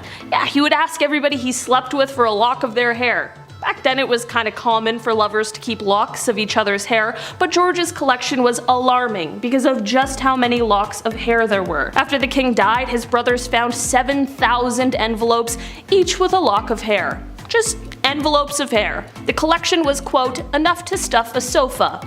This insane collection is now in a museum in Scotland, so check that out if you want to feel sick. In our number 5 spot today, we have Christian VII. Christian. An ironic name for what I'm about to tell you. The young prince that couldn't keep his hands out of his pants. Let's mention him. Christian VII of Denmark, he was, as I said, a wee young lad, and of course a wee bit spoiled. Very comfortable with his body though, I'll say. More often than not, he would just have his hands in his pants. Middle of dinner, passing food around to his family, alternating hands in the pants to hands on food. This should have been number 1, now that I think of it. What a little shit. It's unknown, but historians believe maybe he was a wee bit mad. Who's to tell? Either way, don't touch the rye bread, Christian. Thanks so much. In our number 4 spot today, we have King Henry VIII.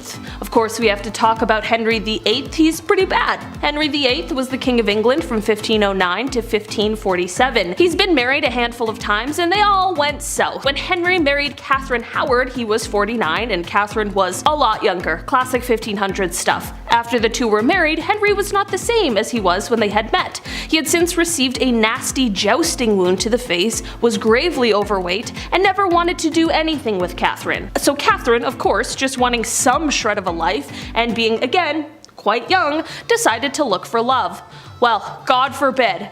God forbid you try and have a life in the 1500s. The young queen was accused of having an affair and was publicly and horribly taken out in the courtyard. She was accused of cheating before they even got married, and in turn, lost her head. Horrible times. In our number 3 spot today, we have Don Carlos. Prince of Asturias in the mid-1500s, the Spanish prince who just enjoyed being the worst human alive. Back in the mid-1500s, the eldest son to King Philip II of Spain was a horrible person. Now, it's been noted that he was born with a hunchback and one leg was shorter. Historians like to bring that up first, and how maybe he had the odds against him physically. That sucks on one hand, but it's how you deal with it and how you deal with others that shows what type of person you are, let alone leader. Don Carlos was made hero of the opera by his dad, Philip II of Spain, so right off the hop, easy promotion. All about who you know. Don Carlos would hurt people a lot. He would hurt animals for fun as well. As a true crime enthusiast, you know that's a red flag. According to historians, Don Carlos once made a cobbler eat a pair of boots because he didn't like how they looked.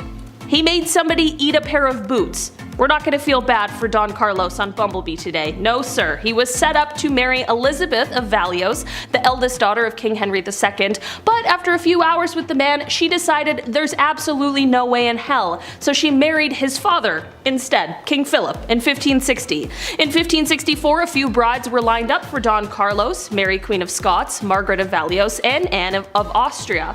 When Carlos was plotting to take out his own father, he was caught and imprisoned in solitary confinement until his death 6 months later. In our number 2 spot today, we have the personal sheet changer. I can't tell if this is the worst job to have or the best. Here we go. Royals have been sweating constantly about people trying to take them out. Taylor's mentioned Boy Jones on here a few times. That guy that stalked the Queen. It's terrifying. People are terrifying. Boy Jones would go through the Queen's drawers. Big ew. So historically, the royal family would try their best to anticipate an attack, be as safe as you can be, like the kissing sheets for example. Have you ever heard about this royal position? A great deal of monarchs hired taste testers to make sure nobody poisoned them, and they also had a guy get tucked in the king's sheets. I would much rather have the latter. King Henry VIII hired somebody to make sure his bed wasn't poisoned, so you were required to make the king's bed every morning, but you also had to rub all the sheets down before bedtime. You'd have to kiss the bed sheets to make sure that they weren't poisoned. Sleep tight, all safe here. Don't mind the bad breath on all of your pillows. You're safe though. Alright, time to clock out for the day. Clothes as well, that was touched. Maybe not kissed, but for sure touched. Guys wearing my clothes in my bed, no way I'd rather get poisoned. Take my jeans off. In our number 1 spot today, we have King Louis XIV. We gotta talk about perhaps one of the worst sights to see in the royal household. Back in the olden days, enemas were the talk of the town. Rather, the palace. Like most things in the 1400s, only the rich could afford the enema supplies, specifically King Louis XIV. Guy loved enemas. It is believed that over the course of his life, Louis XIV received thousands of enemas. In just 1 year, Louis received 212 enemas. He would always take it a step further, and dare I say a step fancier, by using almond milk. Imagine being married to a guy and he pulls out the almond milk. Like, not again Louis, come on, I just ate, man. No.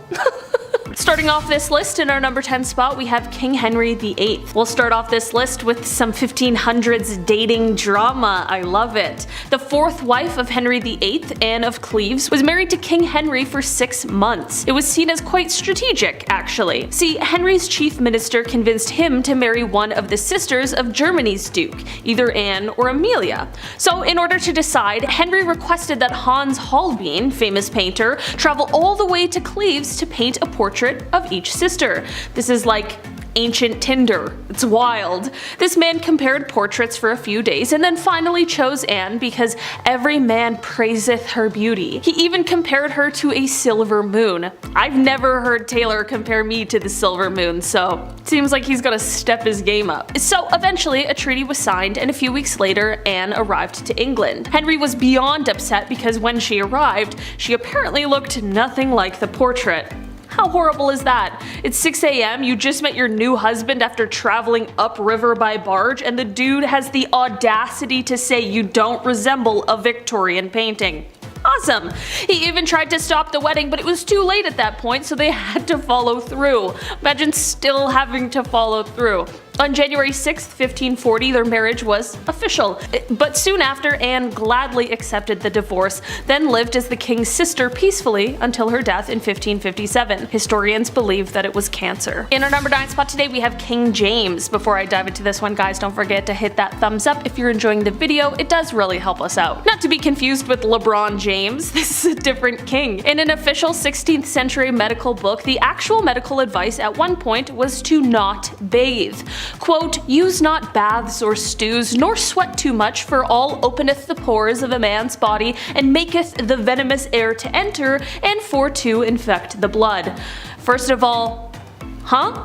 Why is every shred of medical knowledge from the past always written in riddles? God forbid you have bronchitis in the 16th century, a doctor would be like, "Ah yes, just a drop of ale and a witch's flick, you'll be well on your way."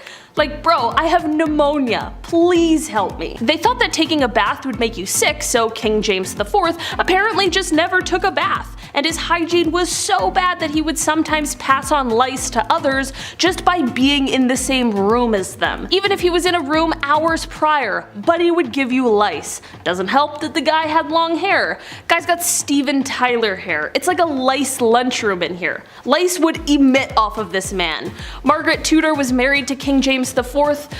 That must have sucked. So itchy. In our number 8 spot today, we have pets. As we all know very well, image is everything for the royal family, and that is down to the finest, smallest detail, including pets. It is well known that the Queen absolutely loved corgis, and how could we possibly blame her? Apparently, however, if a dog is not a corgi or a Labrador, it is socially looked down upon. Can't describe how insane that is. They're dogs. If you brought a dog who had just been rolling around in the mud everywhere with you, I could see why that wouldn't be as widely accepted among fancy social circles, but only giving the choice of a few random breeds seems kind of ridiculous. Apparently, Meghan Markle actually had to give up her beagle named Guy a few years ago before she joined the family, and then left it. I guess she can probably have whatever dog she wants now, so there's always an upside. In our number 7 spot today, we have King Charles I. Okay, this is one that goes way back and it really creeps me out. So King Charles I, right now we're on the 3rd, so we're taking it a couple back. King Charles I was tried for treason after the Civil War, and he ended up being beheaded in 1649. I guess in the 1600s everyone was beheaded, so this wasn't necessarily abnormal, which is certainly weird, but that's a history lesson for another day. The weird part of this, however, is that apparently his head was sewn back on his body so that he could sit for a portrait, or it was perhaps supposed to be a sign of respect. Either way, it's very weird and very gross. I feel terrible for whoever's job it was to do that, and I also feel bad for the artist who was forced to paint that. Talk about traumatic. It does certainly make sense though that people say that Charles' ghost still haunts a building, because there is no amount of haunting that could make up for being beheaded and then having your head sewn back onto your body. Okay, why'd we do the first part if we were gonna do the second? Could've just cut the middleman, you know? But instead, they cut his head off, okay? In our number 6 spot today, we have never travel in pairs. This is one travel rule that certainly makes sense, but it is really dark when you think about it. This rule is one that the British royal family, and honestly many people who can afford this sort of luxury safety, do nowadays. This tradition and rule is one that means that any heirs to the throne are not allowed to travel together. This is of course in case some sort of accident happens. Not every heir to the throne would be injured or perhaps killed. It's definitely very smart and sensible, but it has got to be grim, just constantly preparing for the worst thing to happen. It is of the utmost importance to the royal family that they preserve the line to the throne. Like I mentioned before, however, other people are now taking a page out of the royal book and are using this travel rule where possible. In our number 5 spot today, we have the black outfit. Another travel rule that the royal family must follow is in regards to an item that they have to bring with them on all trips, whether business or pleasure. It is pretty unusual to see the royal family dressed in black, despite when a specific occasion calls for it, but every time they travel, they're required to bring an all-black outfit with them. This is to prepare for the worst case scenario. If they are away on a trip and somebody important to them passes away, they need to ensure that they are ready with the appropriate clothing for when they're able to touch down on their home soil. This is of course very practical, but it's definitely kind of morbid. I mean, you're having to fuss over what you're gonna wear when you're actually just mourning the loss of someone close to you. It certainly wouldn't be the top of my list of things to focus on, but maybe that's why I'm not cut out for royalty. Okay. In our number 4 spot today, we have the rules of the road.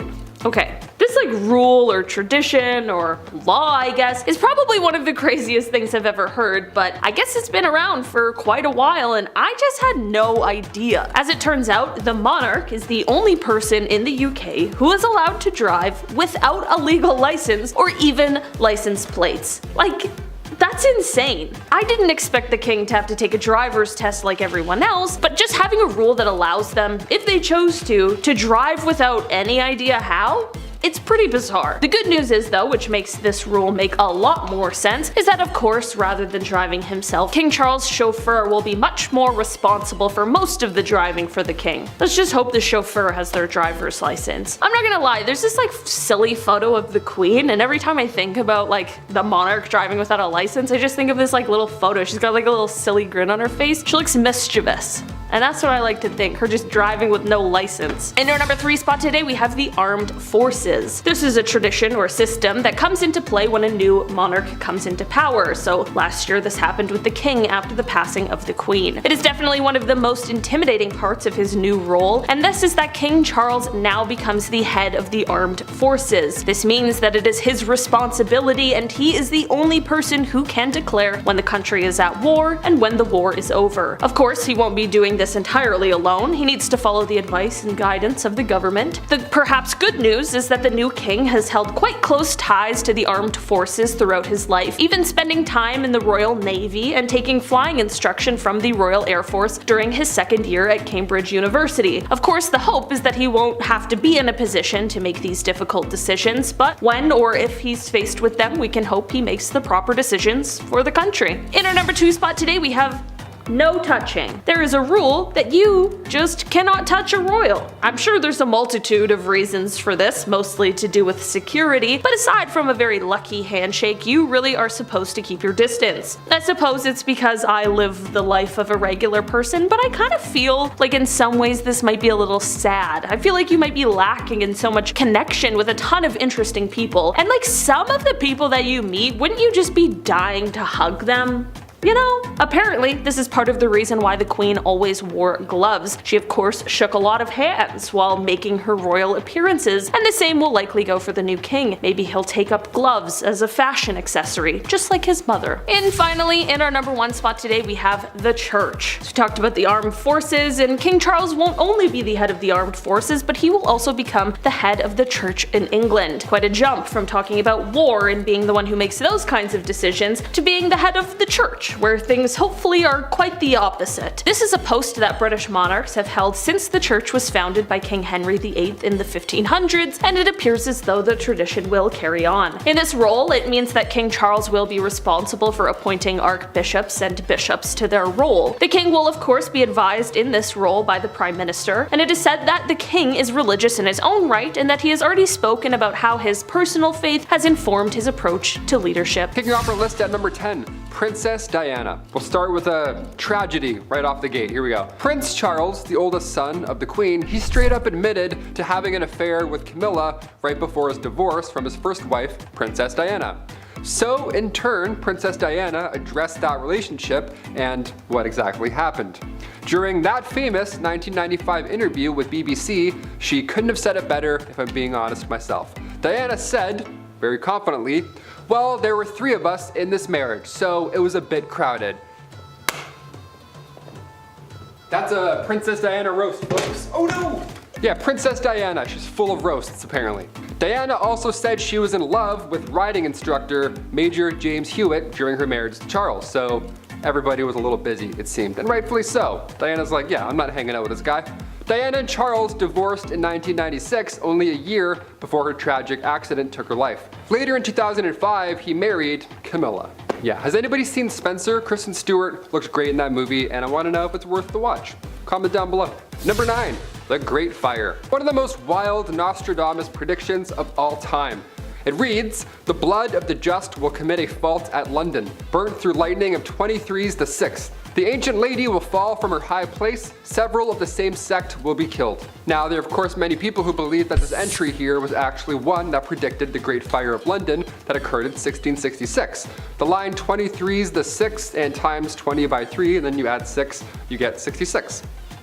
Right? Quick math. But most importantly, it may also mention London and the royal family. And in real life, this fire did affect them as well. Also, it is said by many that the reference to the lady here is another term for the kingdom, the lady. This means that Nostradamus was predicting, maybe, that the kingdom was going to fall as a result of the Great Fire. So, yeah, he kinda nailed it. I don't know. If something is called a trumpet of war, I think you'd better not blow it, as proven in number 8. It's 1922. You bust into an ancient underground tomb that has a big sign on it that says, please don't bust into this tomb or ghosts will kill you. And inside, it's got all this treasure and amazing stuff just chock full of curses. Curses everywhere. But you see 2 big ass bronze horns literally called trumpets of war, and the light bulb that goes off in your head is, I'm gonna play these for the world to hear on BBC radio. Anyways, yeah, these excited dummies decide to take an item that the Egyptians used as an announcement of war and death, and literally a horrific guttural wail of a sound, and play it for the world in 1939 on BBC radio. And it seemed that the universe took that announcement quite seriously, as it was only a couple months after that World War II broke out. Naturally, as the deaths of those on the excavation team were being chalked up to a curse, so was this. Moral of the story, stop touching Tut's stuff and get out of his room. Let's talk about a cursed amethyst for number 7. Shout out to all my amethyst birthstones, call them purple pals. Anyways, this cursed rock starts its life in the temple dedicated to the god Indra in India. Shocker! Seeing as pretty much every cursed gem out there, such as the Hope Diamond or the Koh-i-Noor Diamond, is stolen from India, it's almost like there's a correlation between stealing gems and then the gems becoming Death Herring spite rocks. Who do you know? Anyways, so a British soldier, Colonel W. Ferris, snatched the stone and his health immediately goes to crap and he suddenly starts to go broke. He dies and the amethyst goes to his son, who then also loses all his money and becomes terminally ill. In an attempt to recover, he sends the stone to his friend to hold onto it, which the friend does do, right up until they take their own life and mail it right on back. The stone bounces to 19th century polymath Edward Heron Allen. He was skeptical at first, thus why he accepted the stone when many wouldn't, but regretted that quickly as his luck became unfathomably bad, even extending to family and friends such as a close acquaintance and professional singer who lost her voice one night after visiting and seeing the stone. Heron Allen tried to get rid of it as a result, throwing it in the canal, selling it, but it continuously returned to him. After the birth of his daughter and not wanting to take any risks, he decided to have it stored away in a bank vault inside 7 locked boxes with a note of strict instructions not to remove the amethyst until 33 years after his death, and his daughter could never hold or touch it. Less than a year after his death, however, his daughter donated the amethyst to the Natural History Museum. Next up is all too famous, it's the Terracotta Army, number 6. Many scholars believe that the Terracotta Army was never meant to be seen by the living. For centuries it existed as a myth, but the sudden discovery of a warrior by the farmers seeking groundwater unearthed a literal necropolis, and since then it's been nothing but a curse to those who found it and their community right nearby. Qin Shi Huang feared death and became obsessed with finding the elixir of life. Unfortunately, he thought murk was one of the key ingredients. Instead, it's what kills him in his late 40s. But by this time, he'd long prepared his tomb. It took 36 years and 700,000 workers to create the massive underground bunker that contained over 8,000 terracotta figures. The Chinese government had no intention to open the tomb until scientists can find a way to keep it preserved in the process, but they access and study what they can. Meanwhile, the men who discovered the warriors told Swiss News in 2013 that many of the older people in the village believed that disturbing them would bring misfortune. When the older ones saw these statues of gods and the bronze objects we had dug up, they weren't at all pleased. They said they were part of the local feng shui and that digging them up would do no good to either the village or to us. For the 7 men who encountered the Terracotta Army, this was downright prophetic. As news spread of the emperor's tomb, the government came to claim their farmland and demolish their homes for excavations, museum space, and souvenir shops. Among the well diggers, one took his life, while others died in poverty or had to resort to signing books about the discovery for meager pay. This king's wealth caused a gold fever, number 5. 363 Lydian artifacts, all dating back to the 7th century, are found in the Usak province of Turkey in 1966, and all 363 pieces have been nothing but trouble since. Now called the Kuron treasure, it's also known as the Croesus treasure, in reference to the Lydian king from the 6th century BC. No matter what you call it, locals only call it trouble. Lydia was a huge Iron Age kingdom existing from 15th to 14th century BCE to almost 545 BC, but by the 1st century BCE, almost all of their culture and existence was lost. The Karun treasure is automatically a massive historical, well, gold mine. It was discovered, retrieved, and sold by the villagers of Midiki, which after the government had to play track and trace to get it back. The battle between between the Turkish government and the New York Met Gallery lasted from 1987 to 1993. When the Americans lose, they send back all 363 pieces, or at least the Turkish government thought. Turns out the old switcheroo was pulled, and in 2006, one of the artifacts is identified as a forgery. Now, nobody can say for sure how many are fakes. So, what is the curse connected to the famous treasure? Gold fever. Legends say that people get sick from the treasure, and they can't apparently stop themselves from trying to get a piece of it, meaning they'll do just about anything, including a decade-long legal battle and swapping out the real pieces for forgeries, or 43 years after its discovery, the director of the Usak Museum being arrested under suspicion that he had stolen some of the artifacts from the collection, or the 9 other similar arrests that have been proven to date. Stairwell to maybe the heaven is number 4.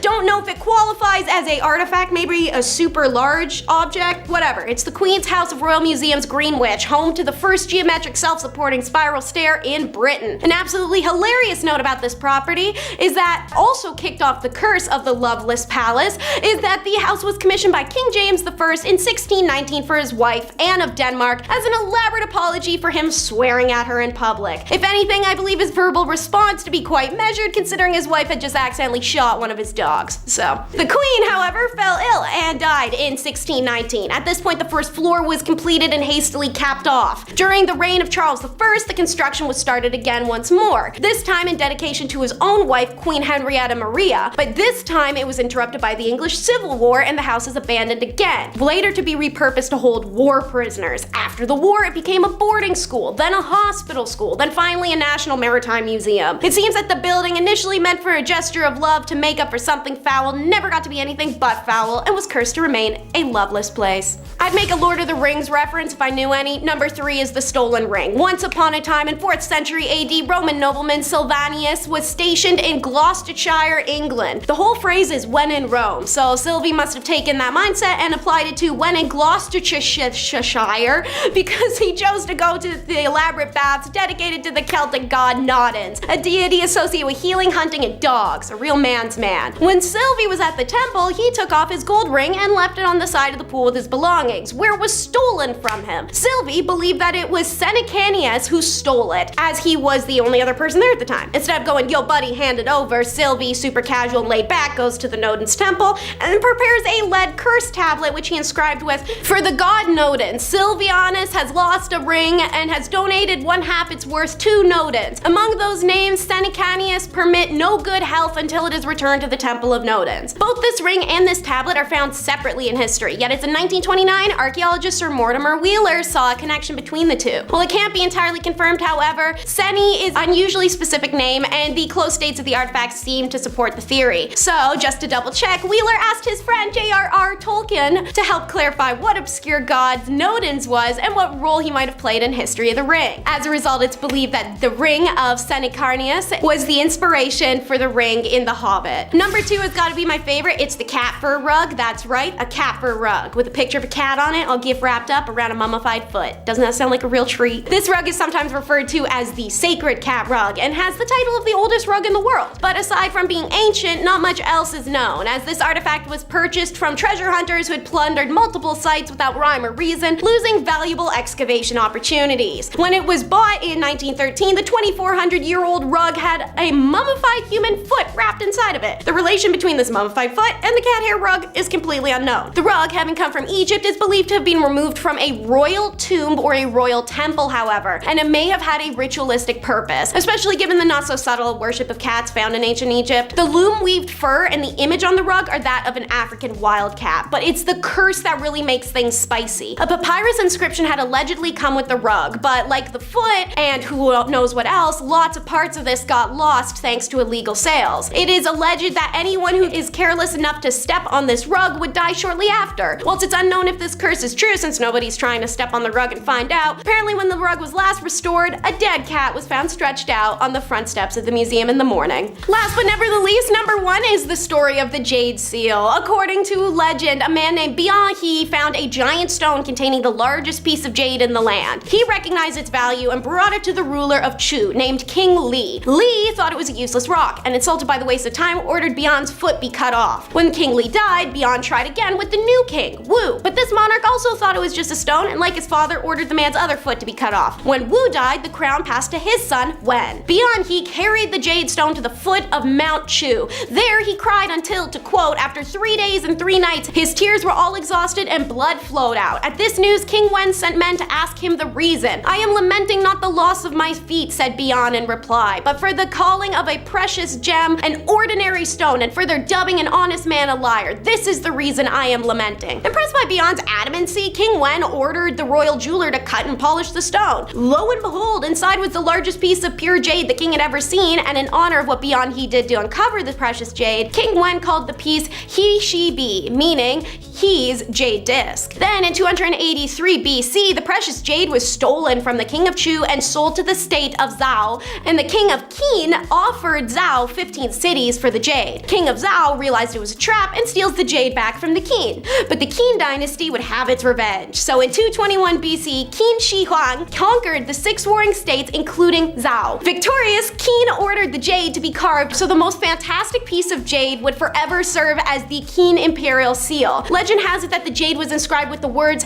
"Having received the mandate of heaven, may the emperor lead a long and prosperous life." And since that moment it was carved, it is being cursed. From 221 BC onward, the heirloom seal of the realm passed from emperor to emperor. But when the Ming dynasty came into power in 1368, it had vanished. There are several theories as to what happened to the seal, and every now and then someone claims to have found it, but nothing's been confirmed thus far. Starting with Daisy and her pearls for number 10. Daisy of Pless was a beloved British princess, like Princess Diana of her time. Unconventional, playful, yet stunningly beautiful, she was highly cultivated in the public eye, but after World War II, it was one of her necklaces that demanded attention, quickly becoming one of the most wanted artifacts of its time. A pearl necklace given to her by her husband Hans, who she had married in 1891. The necklace was 22 feet long and one of the most expensive necklaces in the world. In fact, so expensive it cost a human life, as legend says that the necklace was cursed by the pearl diver who suffocated while collecting them. Maybe it's why she and her husband divorced. Well, not fully, because we know that's partly due to a rumor about Daisy and William II caused by her being the go-between for him and King Edward at the time. Fun side note though, the ex-hubby Hans goes on to marry Clotilde, of whom he has 2 children and 9 years of marriage before they annul, and Clotilde marries her stepson Bolko, the son of Daisy and Hans, and proceeds to give them their only grandchild. Fun family gatherings, I imagine. Anyways, after that weird little bump came World War I. Daisy served as a nurse and touched the hearts of Europeans by offering her help to soldiers on both sides of the conflict. Then came World War II, and many nobles were supporting Schmittler, but Daisy wasn't about it. Instead, she was active in the support and escape of prisoners from Gross-Rosen, earning her the German enemy status and eviction from her properties in Poland. She actually died in rural Poland on June 29th of 1943. Due to research by the foundation of Daisy Pless, we know that Daisy sold most of her pearls in 1936. Her son Bolko was arrested by the Gestapo for unknown reasons, and he was tormented relentlessly for 2 months and only left the prison when his mother paid the NSDAP a huge amount of money she'd gotten from cutting her beloved pearl strand and selling most of the stones. Sadly, the young man died because of his injuries caused anyways. But according to Daisy's grandson, if she was buried with the necklace, it wasn't more than 1 meter left of pearls. If not, the pearl's location's a true mystery. And what better place to lay than number 9, the bed of ware, aka the bed that doesn't want you in it. I guess it just wants to stand there and look pretty. Earn its title, the most famous bed in British history. Man, what are you guys doing over there that's a classification? No wonder you had to steal everyone else's artifacts for your museums. Anyway, the story goes that this bed was made in the 15th century for our boy King Edward the, I think that's the 4th, by a carpenter named Jonas Fosbrook. Made of rich sturdy oak, carved, pruned, and plucked for a royal king, it's said that the bed is so large it can comfortably sleep 4 couples. Alright Edward, I see what you were up to there, you ain't slick. However, at some point in time, the bed found itself out of the castle and being passed around the inns like a princess turned working girl. As it circulated the inns of Ware, England, where commoners were able to sleep in it and cover it in graffiti, the disrespect and defacing of this regal item angered the ghost of Fosbrook. And now it's said the carpenter has cursed this bed, and his spirit may attack any commoner who tries to sleep in it, since he made it for noble blood only. So I guess if you want to find out if you have noble blood, go take a nap. Number 8 is Snotty King. Unlike Afonso, who victimized the nearby villages, France's King Charles IX actually went after others in his court, including his sisters and even animals. Charles had a disfiguring birthmark between his nose and upper lip, giving him the nickname the Snotty King, and he was given to fits of rage and sadism schism, though he was a mama's boy to his regent Catherine de Medici, who literally ran this country even once the king grew up. In 1561, at the age of 10, Charles took the throne after all eligible heirs had died, through no fault of his own. As he grew up, Charles became tall and physically strong, but his physical and mental problems increased with age, and as one suffered, so did the other. Charles was unbalanced to the point of insanity, and his anger was solved through violence or death that only Margot, his youngest sister, knew how to calm. If she wasn't around, someone would hand him a bow and arrow and say, hey, go hunt some deer nearby. However, things like hunting and field sports didn't satisfy his bloodlust, and that's exactly what it was, bloodlust. To quote Charles himself, he preferred to use the knife because he liked the blood and wanted to see it spurting out of animals. Shudder. So he fed this lust by dismembering domestic animals. He also liked lashing people until they bled, or going down to the blacksmith to beat out weapons for his armory until he was prostrate with exhaustion. Then he'd go use them on more animals, or people. Number 7 is Fyodor the Bell Ringer, who was the son of Ivan the Terrible and wasn't thrilled about ruling and left most of it up to his brother-in-law Boris Godunov. This would-be ruler is remembered for having next to no neck and spindle legs that made him shuffle in a stooped manner. That and his glazed vacant gaze paired with a permanent guileless smile that was variously ascribed to religious ecstasy or simple-mindedness, depending on the observer's point of view. Suffice it to say, even Ivan the Terrible knew his son was missing a few screws. So, anticipating his own death, Ivan had tried to smooth the path for his humbly gifted son by creating a 5-member advisory council to help him rule, which is how Boris ends up in charge. Because Fyodor didn't just not know how to rule, but he wasn't interested in doing so. In the 16th century Russia, feeble-mindedness was considered an especially inspired and childish form of wisdom, a foolishness in Christ. Apparently in the olden days, Russians characteristically looked at these persons with respect, if not reverence. This is why, unlike so many kingdoms on this list, Fyodor wasn't just tossed in a room and left to rot. Homeboy actually dies peacefully in his bed. Fyodor spent most of his time praying, visiting monasteries and churches throughout the realm, and of course, what he was named for, ringing the bells that called the faithful to mass. Number 6 is Maria of Portugal. She starts as Maria the Pious, the first undisputed queen regent of Portugal and the first monarch of Brazil, who spent the first 10 years of her reign as an eloquent and respected leader. Then 1786 rolls around and she needs to be carried back into her castle due to a random state of delirium that hits her. Unfortunately, that wouldn't be the last. In 1786, Maria loses her husband/uncle, her eldest son and heir, her only daughter, and then her confessor consecutively. Maria had already been in a fragile state, but their losses caused her to nosedive into religious delirium, convinced she was going to hell for the sins of her father, claiming to see his black and charred corpse dragging itself along hallways of her home, or in her mind's eye, being tormented by demons. Visitors to her apartments would complain that they were tired of her constant screaming and wailing, which was only amplified by the bloodletting that was meant to cure it. According to some reports, she also became rather fond of wearing really tiny clothing.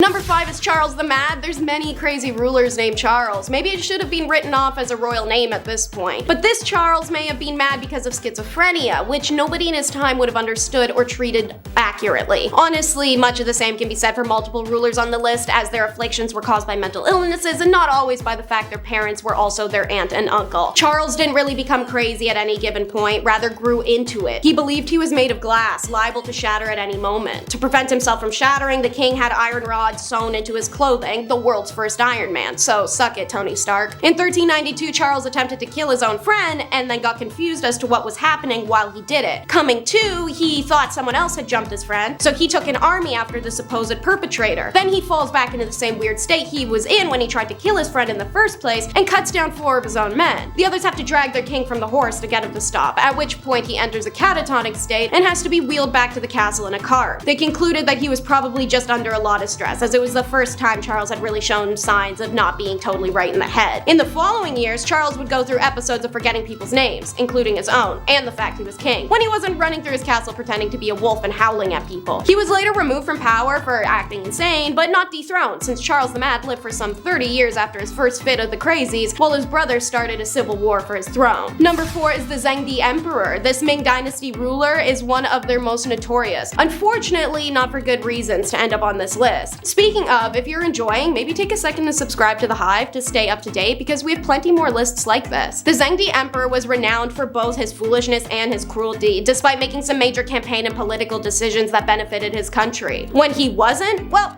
The emperor played pretend. He built a whole fake city block on imperial grounds where he would pretend to be a shopkeeper, to the puzzlement of his subjects who were forced to go along with it. Occasionally, he pretended he was an army general despite having no experience or expertise, and went on raiding parties where he'd almost get captured. And he'd make the entirety of the army dress in all silk for some reason while doing this. Weirder still, this emperor invented an alter ego he named Zhu Shu, whom he would order on these said pointless raiding parties, to the exasperation of his government, who had to pretend they weren't just talking to their own emperor in a wig. Ming-era novels such as the Zengdi Emperor roams through Jiangnam cast the emperor as a foolish and gullible man, at one point enjoying a bowl of rice gruel he believes to be made from cooked pearls. Number 3 is Maria Eleonora. Desperate to give her husband an heir, Maria of Sweden had a slew of pregnancy issues that drowned her in postpartum depression and anxiety, on top of the court pressure to even produce a girl at this point, just something as an heir. This was a lot for her mentally, so when she finally did succeed in producing a child, a girl named Christina, she completely lost it. The postpartum was too much for this queen, who screamed that she hated the dark eyes and the hair of this girl, and woed over not having a son, and that God was punishing her. Meanwhile, the girl's father was wearing a big hat, cigar in hand, and grinning ear from ear. Christina had to be kept from her unstable mother, who couldn't be trusted alone with the girl after some sketchy incidents occurred. That changed when her husband, King Gustavus Adolphus, who was happy to have a daughter, was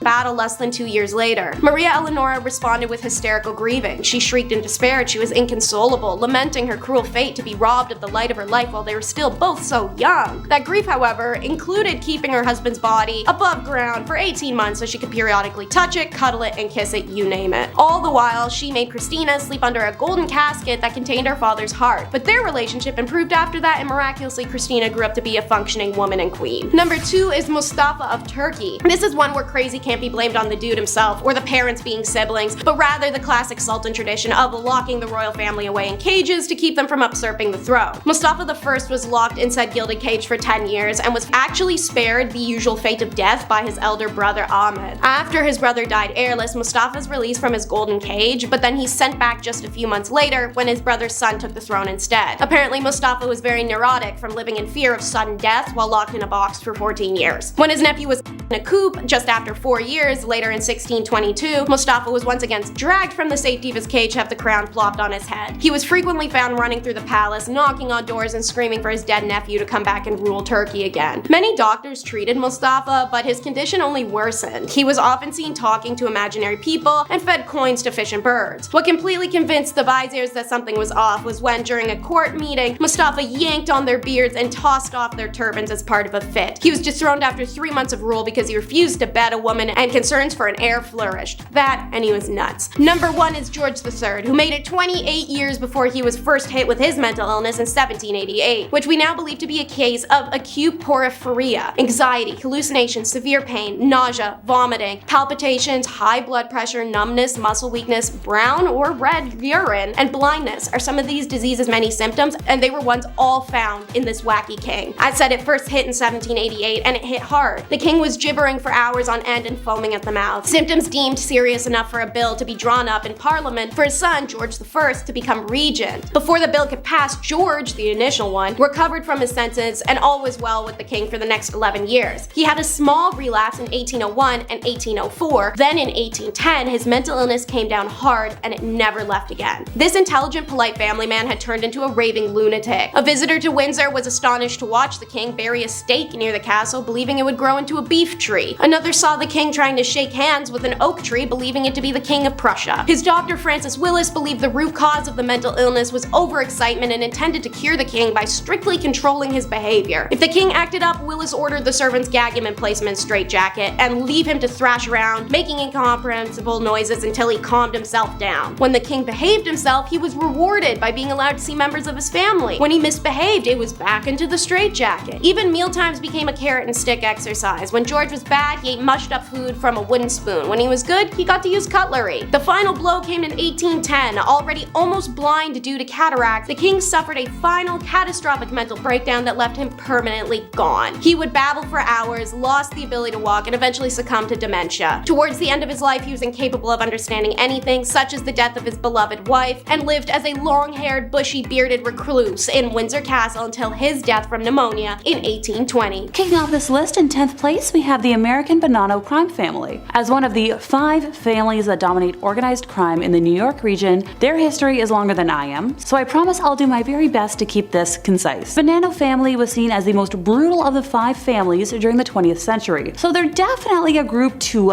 steer clear of. The origins of this crime family can be traced back to the town of Castellammare del Golfo, located in the province of Trapani, Sicily. Their boss Giuseppe Pepe Bonanno and his older brother and advisor Stefano. I'm not Italian, but I'm trying my best. The clan's strongest ally was the leader of the Magaddino clan, Stefano Magaddino, the brother of Joseph's maternal grandmother. During the 1900s, the two clans feuded with Felice Buccolato, the boss of the Buccolato clan. In 1902, Stefano arrived in New York and became a powerful member of the Castellamarese clan. After the deaths of Stefano and Giuseppe, their younger brother, Salvatore, took revenge by killing members of the Buccolatos. In 1903, Salvatore married Catherine Bonventre, and on January 18th of 1905, she gave birth to Joseph Bonanno, the future kingpin of this family. Now, 3 years later, Salvatore moved his family to New York City and began establishing dominance and control in the Castellamarese community of Williamsburg, Brooklyn. Now, while operating in Brooklyn, the leaders were able to secure the criminal organization's future. As of 2017, the family has 110 established members and over 500 associates. They've been responsible for numerous assassinations and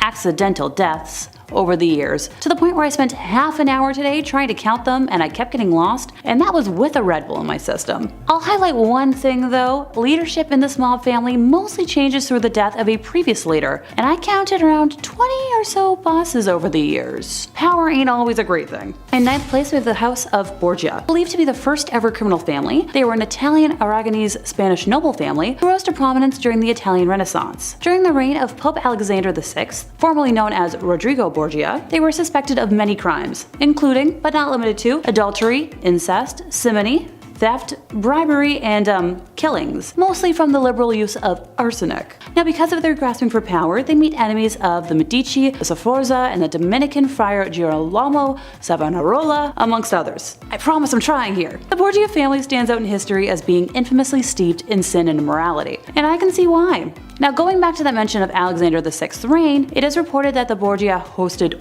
orgies in the Vatican Palace. Banquet of Chestnuts being considered one of the most disreputable balls of this kind, with reports of 50 courtesans in attendance for the entertainment of the banquet guests. It is alleged that not only was the Pope present, but also 2 of his children, Lucrezia and Cesare, were. An orgy in the Vatican? I'm just gonna back up here. I'm begging for anyone with a time machine to loan me one so I can view that, because that boggled my mind. I grew up in the Roman Catholic Church. This is just bonkers. Also, yeah, this Pope had kids, something I had to read 5 times to understand. While he was a cardinal, Pope Alexander maintained a long-term illicit relationship with Venosa de Catani, with whom he had 4 children: Giovanni, Cesare, Lucrezia, and Giuffre. Now, Rodrigo also had children by other women, including one daughter with his mistress, Giulia Farnese. Now, speaking of those offspring, Cesare went on to kill Giovanni in hopes of gaining more power within the family, and was successful in that front. Lucrezia was a notorious poisoner, and she became famous for her skill at political intrigue, also the mysterious deaths and disappearances of her husbands. Okay, look, I've got a soft spot for Black Widow killers, okay?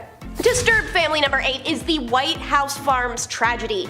So, August 14th, 1985, the bodies of Neville and June Bamber are found with their adopted daughter Sheila and her family deceased in the Essex farmhouse. Tragically, the placement of the hand arm used and the entry wounds painted an image of a family member going rogue before taking their own life. At first, police believed this to be the case. Sheila had been immensely troubled in her life and was diagnosed with schizophrenia, so it was assumed she'd maybe gone off her medications.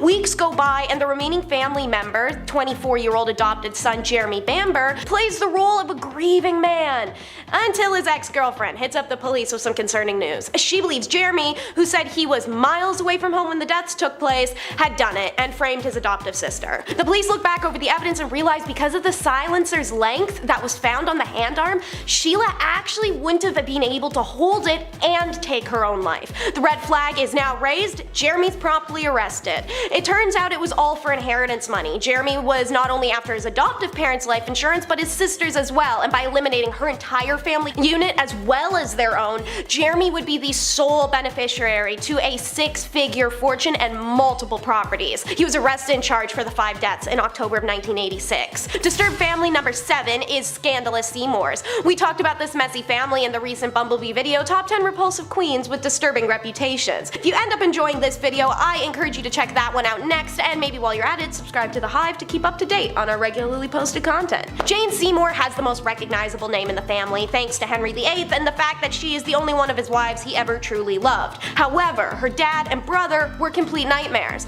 To give you an idea, Sir John Seymour was a soldier and courtier, and his son, Edward, was a raunchy little creep. When he's put into an arranged marriage with Catherine Filiot, it changes nothing. The couple hates each other, and Edward takes off to go play toy soldier and bang some random biddies, while Catherine woes away in her lavish mansion and starts venting her problems to Sir John Seymour. Apparently Dad was better at picking brides for himself than for his son, because the two start an unsubtle affair around 1520. Catherine's father removes her as the family heir in response, and Edward refuses to acknowledge Catherine's pregnancy or subsequent child as his own. She ends up rotting away in a convent in the end. As for Edward, well, howdy doody, he remarried Catherine Parr of all people, Henry VIII's widow, but he's also famous for being super weird towards the young King Edward. Yes, everyone is named Edward or Catherine. Welcome to my hell. And also, he was known for hitting on the young Elizabeth I a bunch. One night, he's caught trying to break into the King's Hampton apartment because he accidentally popped one of Edward's dogs.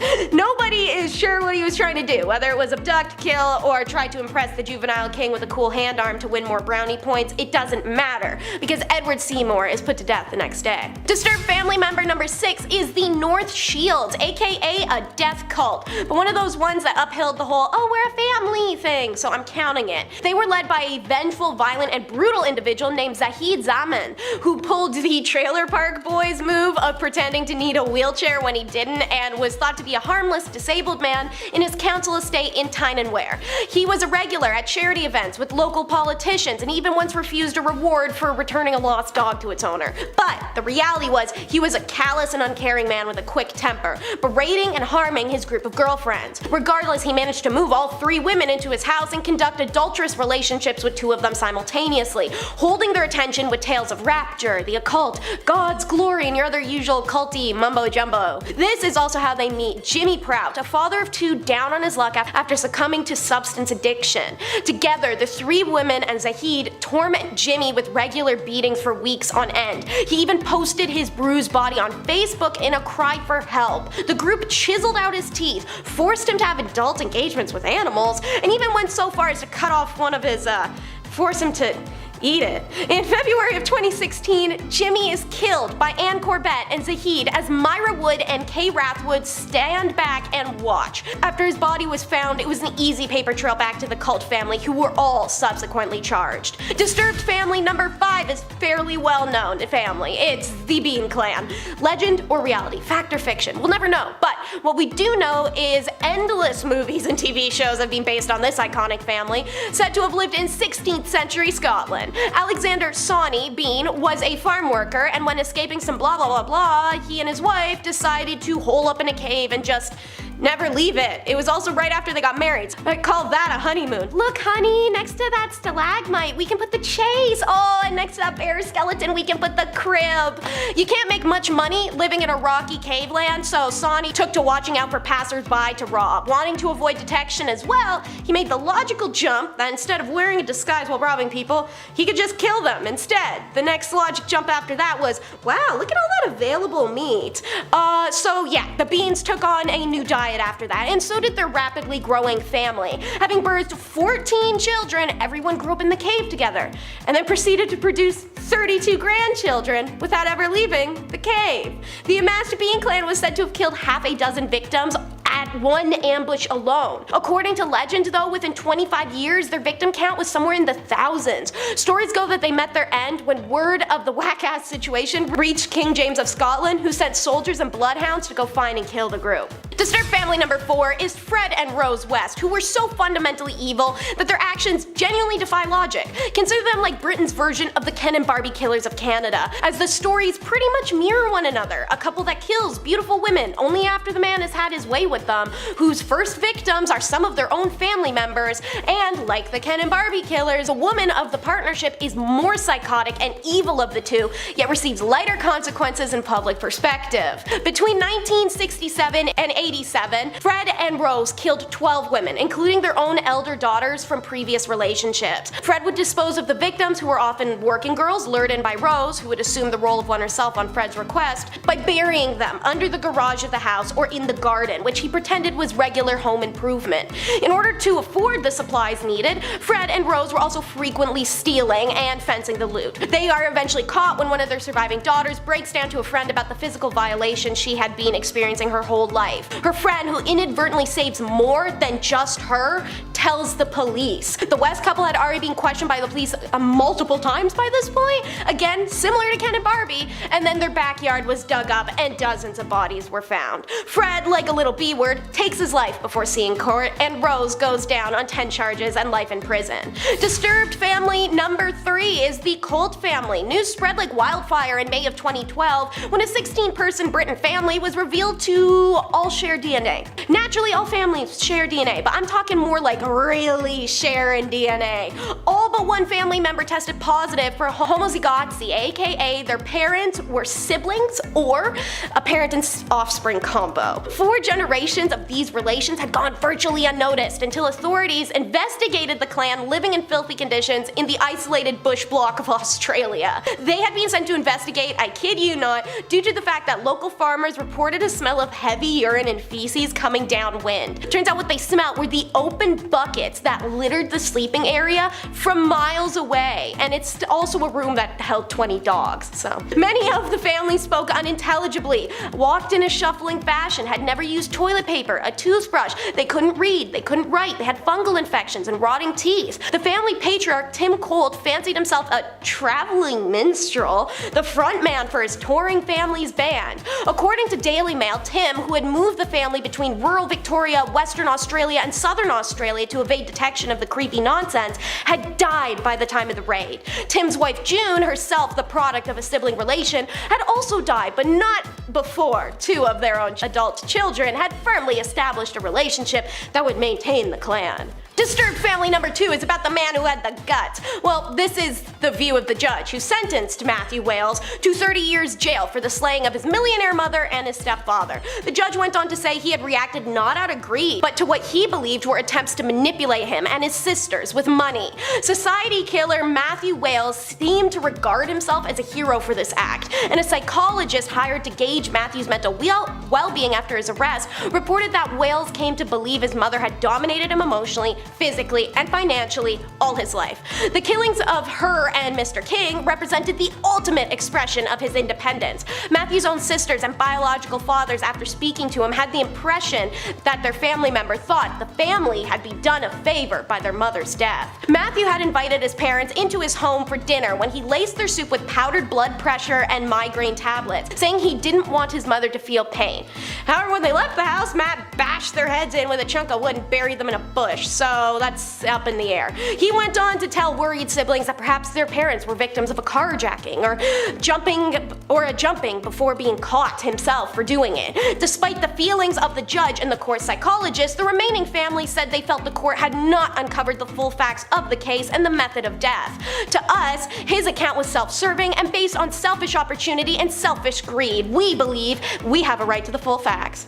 Disturbed family number 1 is the Philpotts. So, Tuesday, April 2nd of 2013 saw a couple sentenced for what the police have called an evil, stupid, and shameful act as part of a twisted attempt to frame a former lover. This is Mick and May Reed, who alongside a family friend, Paul Mosley, are all convicted of manslaughter for setting their own home ablaze and killing 6 people inside. The purpose of this, as mentioned, was literally revenge on Mick's ex-girlfriend, who escaped the triad relationship wherein she was a prisoner. Mick's plan was to heroically save his family from the fire he set, but that was something that quickly became an impossible feat. And despite this slight hiccup, up and planned, Mick continued to try and milk the situation. First, he forces May Reed to have adult relations with Paul to keep him silent. Then, Mick exploited public sympathy to raise money for the funerals of the lives lost. He demanded any money left over should be given to his family in Argos vouchers, and he demanded that hundreds of teddy bears that were left outside the burnt out house should be auctioned off and the money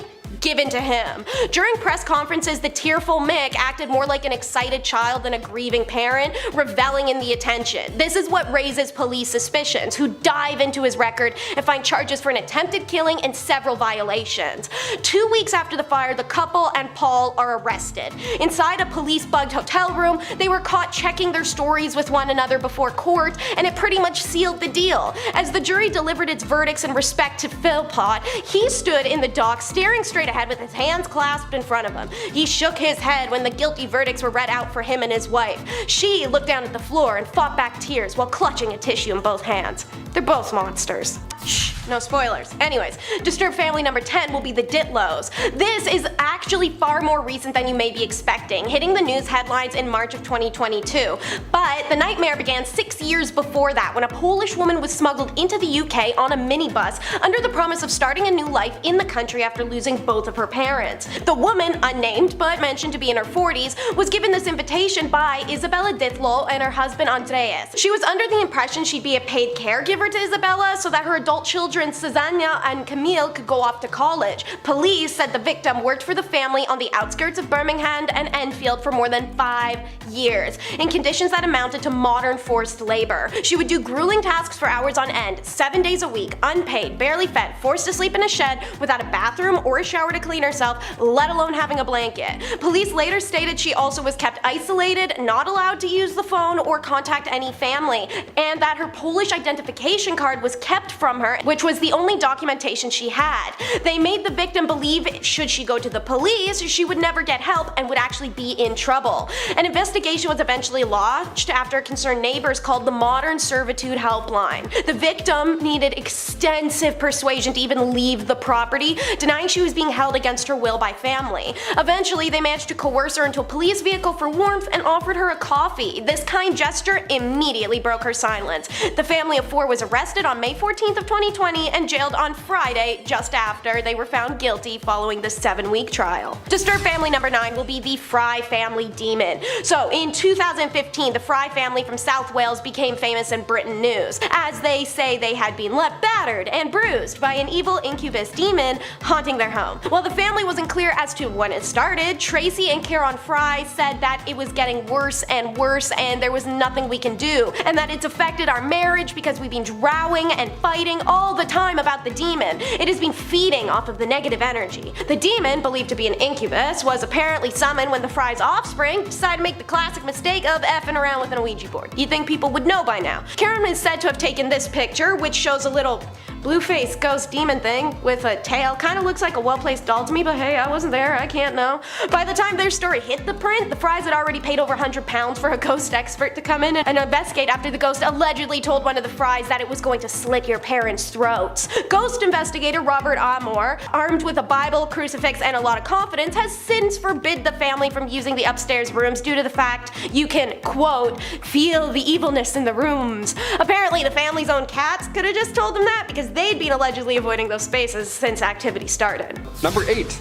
King James. Not to be confused with LeBron James, although he's a pretty good king as well. He's alright, that fellow.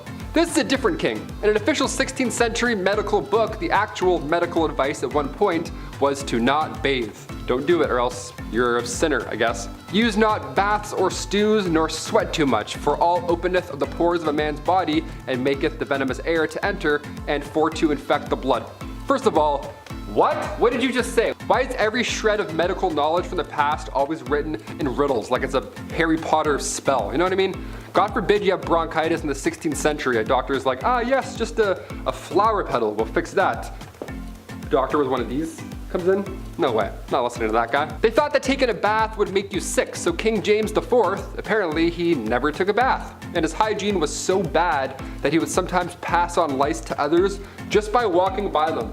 He would walk by and they'd be like, Guy's got Steven Tyler's hair. What is that? Like, can we cut it if it's infected with gross? Can we just, maybe a bald king? How does a bald king sound? Number 7, King Rudolph II. The Holy Roman Emperor from 1552. He was known as a collector of sorts. These royals, they like to collect things, they like to spend their money on weird things.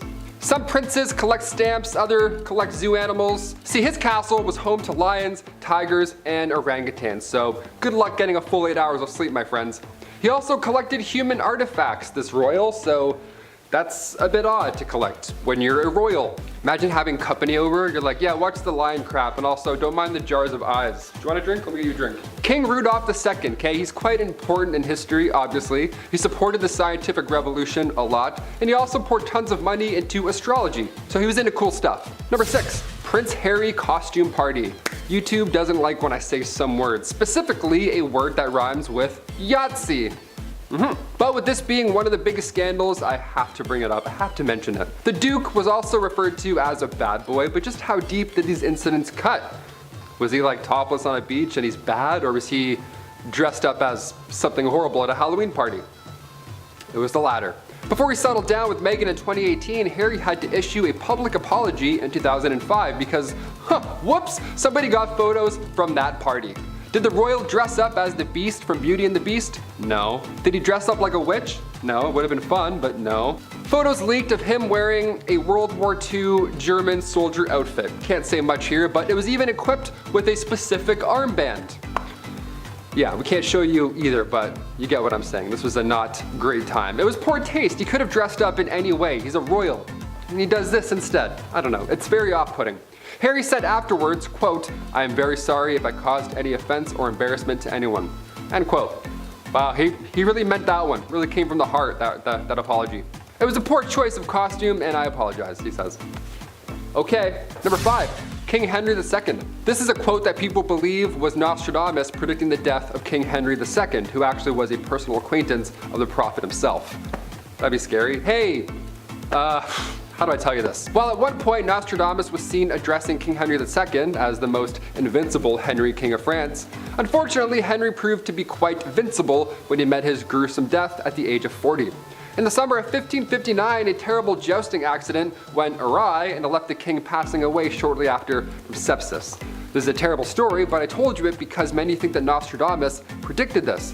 The jousting incident saw the king having splinters driven into his eye and his skull by one of his young soldiers, and the Nostradamus quote reads, "The young lion will overcome the older one." Yeah, he's jousting and then the eye, and then it happened. That sucks. Number 4, Prince Charles the Vampire. Now, some of these theories, yeah, they're a bit out there. I didn't make them up. I wish I did, but I didn't. Some believers out there actually think Prince Charles is a vampire, a blood-sucking, flying, turning into a bat-looking vampire. I don't know. Why? Because Prince Charles is related to Vlad the Impaler. You know, that 15th century ruler who inspired the story of Dracula in Transylvania, who we're all pretty sure was a vampire. Now, it's a fun theory that went about, but Prince Charles having a piece of Romania is definitely helping out this case. We kind of believe this. The prince has been conserving forests and he even got property over there, so maybe he's a vampire, maybe not. Maybe he just likes property and castles. And Vlad the Impaler. I heard he's a great lad. A great Vlad. Number 3, shapeshifters. Awesome. I'm not actually Taylor, I'm someone else pretending to be. That's cool. That's why I'm so energetic today. This next theory I wish I could claim for my own again, but it was actually former BBC presenter David Icke. He takes the cake himself. Here we go. He has since revealed himself as a conspiracy theorist, and one that surrounds the royal family had me stunned. Icke and quite a few others claim that the royal family is part of the Illuminati. Yeah, and then all of them earn their power because their human ancestor mated with reptilian aliens. They were clapping alien reptilians. That's how they became royals. That's the trick. You gotta clap some reptilian alien. David says the theory actually explains why royal families are obsessed with keeping their bloodlines clean with other royals. And you know, incest. But the biggest what the part of all this has to be when David told the public that he knows people who have seen royal family members change into reptiles and then back into human form again. Number 2, leaked letters. We'll end with some recent leaked letters. We love those, we love some gossip. We mentioned Princess Diana, well, we've got more stuff, we've got more tea. In May 2018, the royal wedding, it was thought at the time that Meghan's father was absent because of a heart attack that he suffered days before. But a year or so later, it's revealed that Thomas Markle and the new Duchess weren't as close. There was some drama, there was some beef going on in the family. Thomas spoke out against his own daughter. There was a scandal where Meghan spoke to Oprah, the tell-all that we all watched, and Meghan actually said to her father that if you tell me the truth about what happened, about working with paparazzi, then we can help and get through it.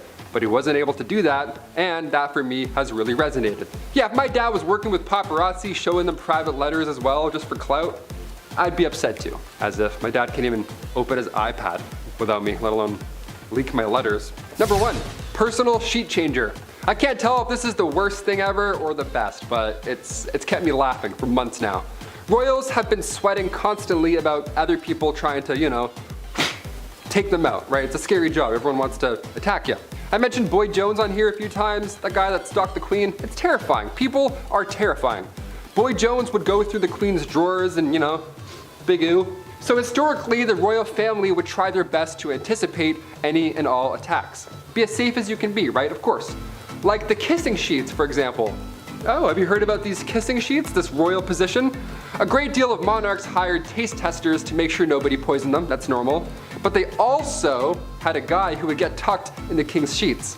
I would much rather have the latter, know what I mean? King Henry VIII hired somebody to make sure the bed wasn't poisoned. So you were required to make the king's bed every morning, but you also had to rub all the sheets down everywhere before bedtime. You'd have to kiss the bed sheets to make sure they weren't poisoned. Yeah, sleep tight. All safe here, boss.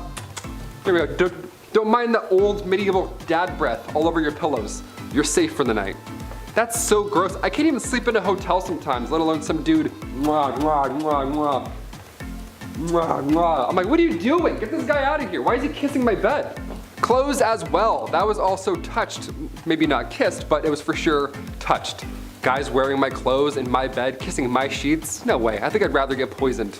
Take my jeans off, get out of there. Number 10 is Eric XIV. That's a lot of Erics to get to 14, and it's a lot of paranoia in his case. The Swedish king survived 3 years of ruling before he lost his mind, first taking the throne in 1560, and then having his life taken in 1577. In 1563, when the crazy struck, Eric became violent and paranoid, rubbing his nobility and court members the wrong way until he pulled a daring move, imprisoning the Sturz noble family for allegedly plotting against him.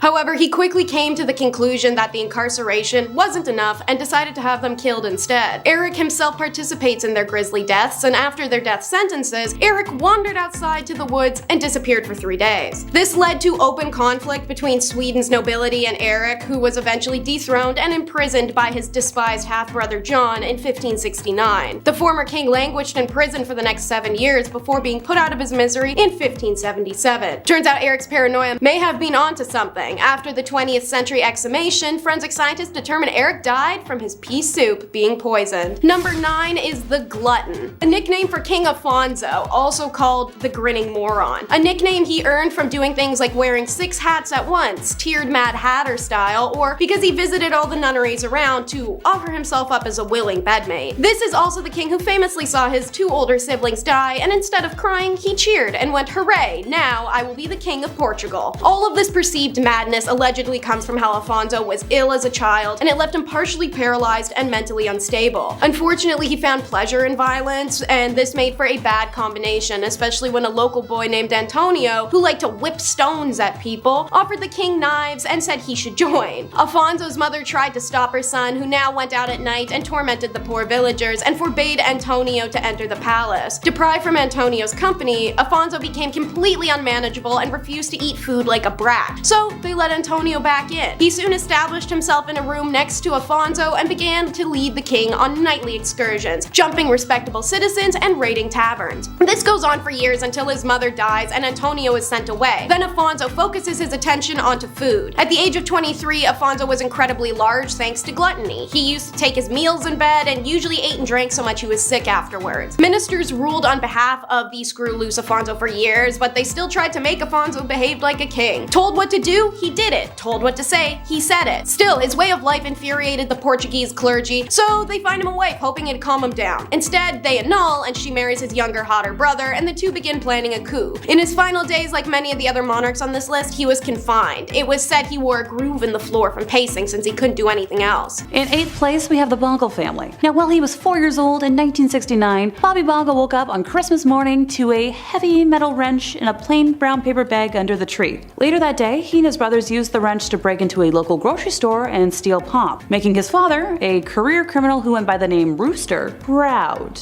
Now, the Bongo family crime spree spanned over 4 generations and crossed multiple states, from Texas to Oregon, beginning in the early 1920s with ancestors who were moonshiners and carnival workers, and involved hundreds of felonies covering just about every genre of lawlessness, from death and sodomy to burglary and insurance fraud. They stole everything, from chickens and cows to lumber and metal, and once broke into a government-run fish hatchery just to gorge themselves on salmon. When the children were barely in middle school, they were already stealing really big trucks. Now, unlike other vicious families on this list, being part of a close, loving, and supportive family is what made them what they are. Granted, nobody in this family was especially bright. They killed people and then would make calls to their mom from the victim's home phone. They once melted a stolen safe with a torch and then tried to spend the burnt money. I feel like y'all get the gist of it. But that's a heck of a family legacy. In 7th place, we have the beginning of the Mongol Empire. Now, Genghis Khan rose from obscurity in a small corner of the Mongolian steppe to form the largest land empire in history. For the Mongols, the family was the central pillar of society. Now, Genghis's sons and then grandsons extended the empire to reach from the western shores of the Black Sea to the Pacific. The Mongols, often outnumbered, conquered through their mastery of tactics and psychological warfare. If a city or an entire people surrendered, they would treat them well and allow them to enjoy the fruits of a secure world. If the people resisted the Mongol advance, they and their cities would feel the full fury of the enraged invaders. Despite all the violence that took place as they extended their rule, once the Mongols were in power, their lands were, safe and well controlled. In many cases, this apparently represented a distinct improvement from previous conditions. Subjects had considerable personal liberty, such as the freedom to follow their own religion, but at what cost? Some experts calculate that 11% of the world's population died because of the Mongol expansion. In 6th place, we have the Genovese crime family. Yep, another one of the New York 5 families. Also referred to as the West Side, they were founded by Charles Lucky Luciano in 1931 until being renamed after boss Vito Genovese in 1957. Originally in control of the waterfront on the west side of Manhattan, as well as the docks and the Fulton Fish Market on the East River waterfront, the family was run for years by Vincent the Chin Gigante, who feigned insanity by shuffling unshaven through New York's Greenwich Village wearing a tattered bathrobe and muttering to himself incoherently to avoid prosecution. Hey, if it works, it works. The Genovese family is the oldest and largest of the 5 families. Finding new ways to make money in the 21st century, the family took advantage of lax due diligence by banks during the housing bubble with a wave of mortgage frauds. They appear to be the most organized and powerful family in the US, with sources believing that Liborio Barney Bellomo is the current boss of the organization. Unique in today's mafia, the family has benefited greatly from members following Omerta, a code of conduct emphasizing secrecy and non-cooperation with law enforcement in the justice system. While many mobsters from across the country have testified against their crime families since the 1980s, this family has had only 11 members and associates turn on them in its history. They're known for crimes of racketeering, killing, labor union infiltration, extortion, illegal gambling, loan sharking, bookmarking, truck hijacking, fraud, women of the night, bribery, and more. That's a long enough list, thanks. In 5th place, we have the Ptolemies of ancient Egypt. They ruled between 305 to 30 BC and are responsible for such a long list of mysterious deaths that I had no choice but to include them on today's list. While they ruled Egypt, they were actually of Greek descent and Greek speaking, but adopted the traditional practice of Egyptian rulers that married their siblings or close family members. They viewed family members as a fight to the death, where you constantly try to eliminate your closest relatives before they did it to you. Oh, and since the men in this dynasty were all literally named Ptolemy, but the whatever number, I'll just be referring to them by P and their number to avoid getting confused. Ready? P the Fourth killed his mother, who had previously killed her mother because he was having an affair with her mother. Don't worry, that statement originally confused me as well, but it's only going downhill from here. He then married his sister Arsinoe III, who was immediately killed after her husband/brother's death. Her son, P V had his mother's killers ripped to pieces by a mob. P VII was either killed by his uncle or his father, we're not quite sure which one's which. P VIII married Cleopatra II, but began an affair with her daughter, Cleopatra III. He had his son cut into pieces and then sent them to his mother, Cleopatra II. His daughter killed her sister, Cleopatra IV. P IX tried to kill his mother, Cleopatra III, and then married first one, and then another sister, both called Cleopatra. I thought my life was rough because I sadly share a name with, a stupid Amazon gizmo, but at least I'm not surrounded by a million people with one of two names. P X married the daughter of P IX, Berenice III. P XI also married Berenice III, who was either his sister or his mother or both. However, after 19 days of marriage, he had her killed and was promptly torn to pieces by an enraged Greek mob. I'll stick with my dysfunctional family. Thanks. I like not being killed or marrying my brother. In fourth place, we have the Gonzalez Sisters. Now, the four Gonzalez sisters ran a successful brothel business from 1945 until the police closed it down in 1964. The women who worked for the sisters often did not do so voluntarily. The Gonzalez family had kidnapped some, while others had answered advertisements for housemaids. When the women arrived at the brothel, the sisters would often force heroin on those who were reluctant to provide the services that the sisters demanded. Sadly, when the girls became unable or reluctant to work and satisfy their clients, the sisters killed them. If the client turned up with a lot of money, he too might end up dead with his cash stolen. When the police raided the property, they found the bodies of 80 women and 11 men. Now, there were probably many more victims that they just couldn't find. The Mexican court sentenced the sisters to 40 years in prison. Fun fact, Guinness World Records has named them the most prolific death partnership. In third place, we have the Scottish Bean Clan. While that might sound like some kind of yummy dish, this sadly isn't a recipe channel. They were a 45-member clan in Scotland in the 16th century that killed and feasted on over 1,000 people over 25 years. Now, according to legend, Bean and his clan members were eventually caught by a search party sent by King James VI and executed for their heinous crimes. Alexander Bean was born in East Lothian during the 16th century, where he eventually met a vicious woman named Black Agnes Douglas, who shared his inclinations and was accused of being a witch. After some robbing and the consumption of one of their victims, the couple ended up at a coastal cave in Banane Head between Girvan and Ballantrae. The cave was 200 yards deep, and the entrance was blocked by water during high tide, so the couple was able to live there undiscovered for some 25 years. Sonia and Agnes produced 6 daughters, 8 sons, 14 granddaughters, and 18 grandsons. And yep, the grandchildren were products of keeping it in the family, if you catch my drift. This clan thrived by laying careful ambushes at night to rob and end individuals or small groups, bringing the bodies back to their cave where the corpses were dismembered for dinner. They pickled the leftovers in barrels and discarded what they didn't need, which would sometimes wash up on nearby beaches. This strategy was used to help conceal their crimes and lead villagers to believe animals who were attacking travelers. The body parts and disappearances did not go completely unnoticed by the local villagers, but the clan stayed in their cave by day and took their victims at night, so most villagers were unaware of their existence. The clan was eventually captured alive and executed without trial, as people saw them as, subhuman and unfit for one. Sonia and his fellow men had their genitalia cut off and thrown into fires, their hand and feet severed before being left to die. Agnes and the rest of the women were tied to stakes and burned alive, which makes sense for the time period.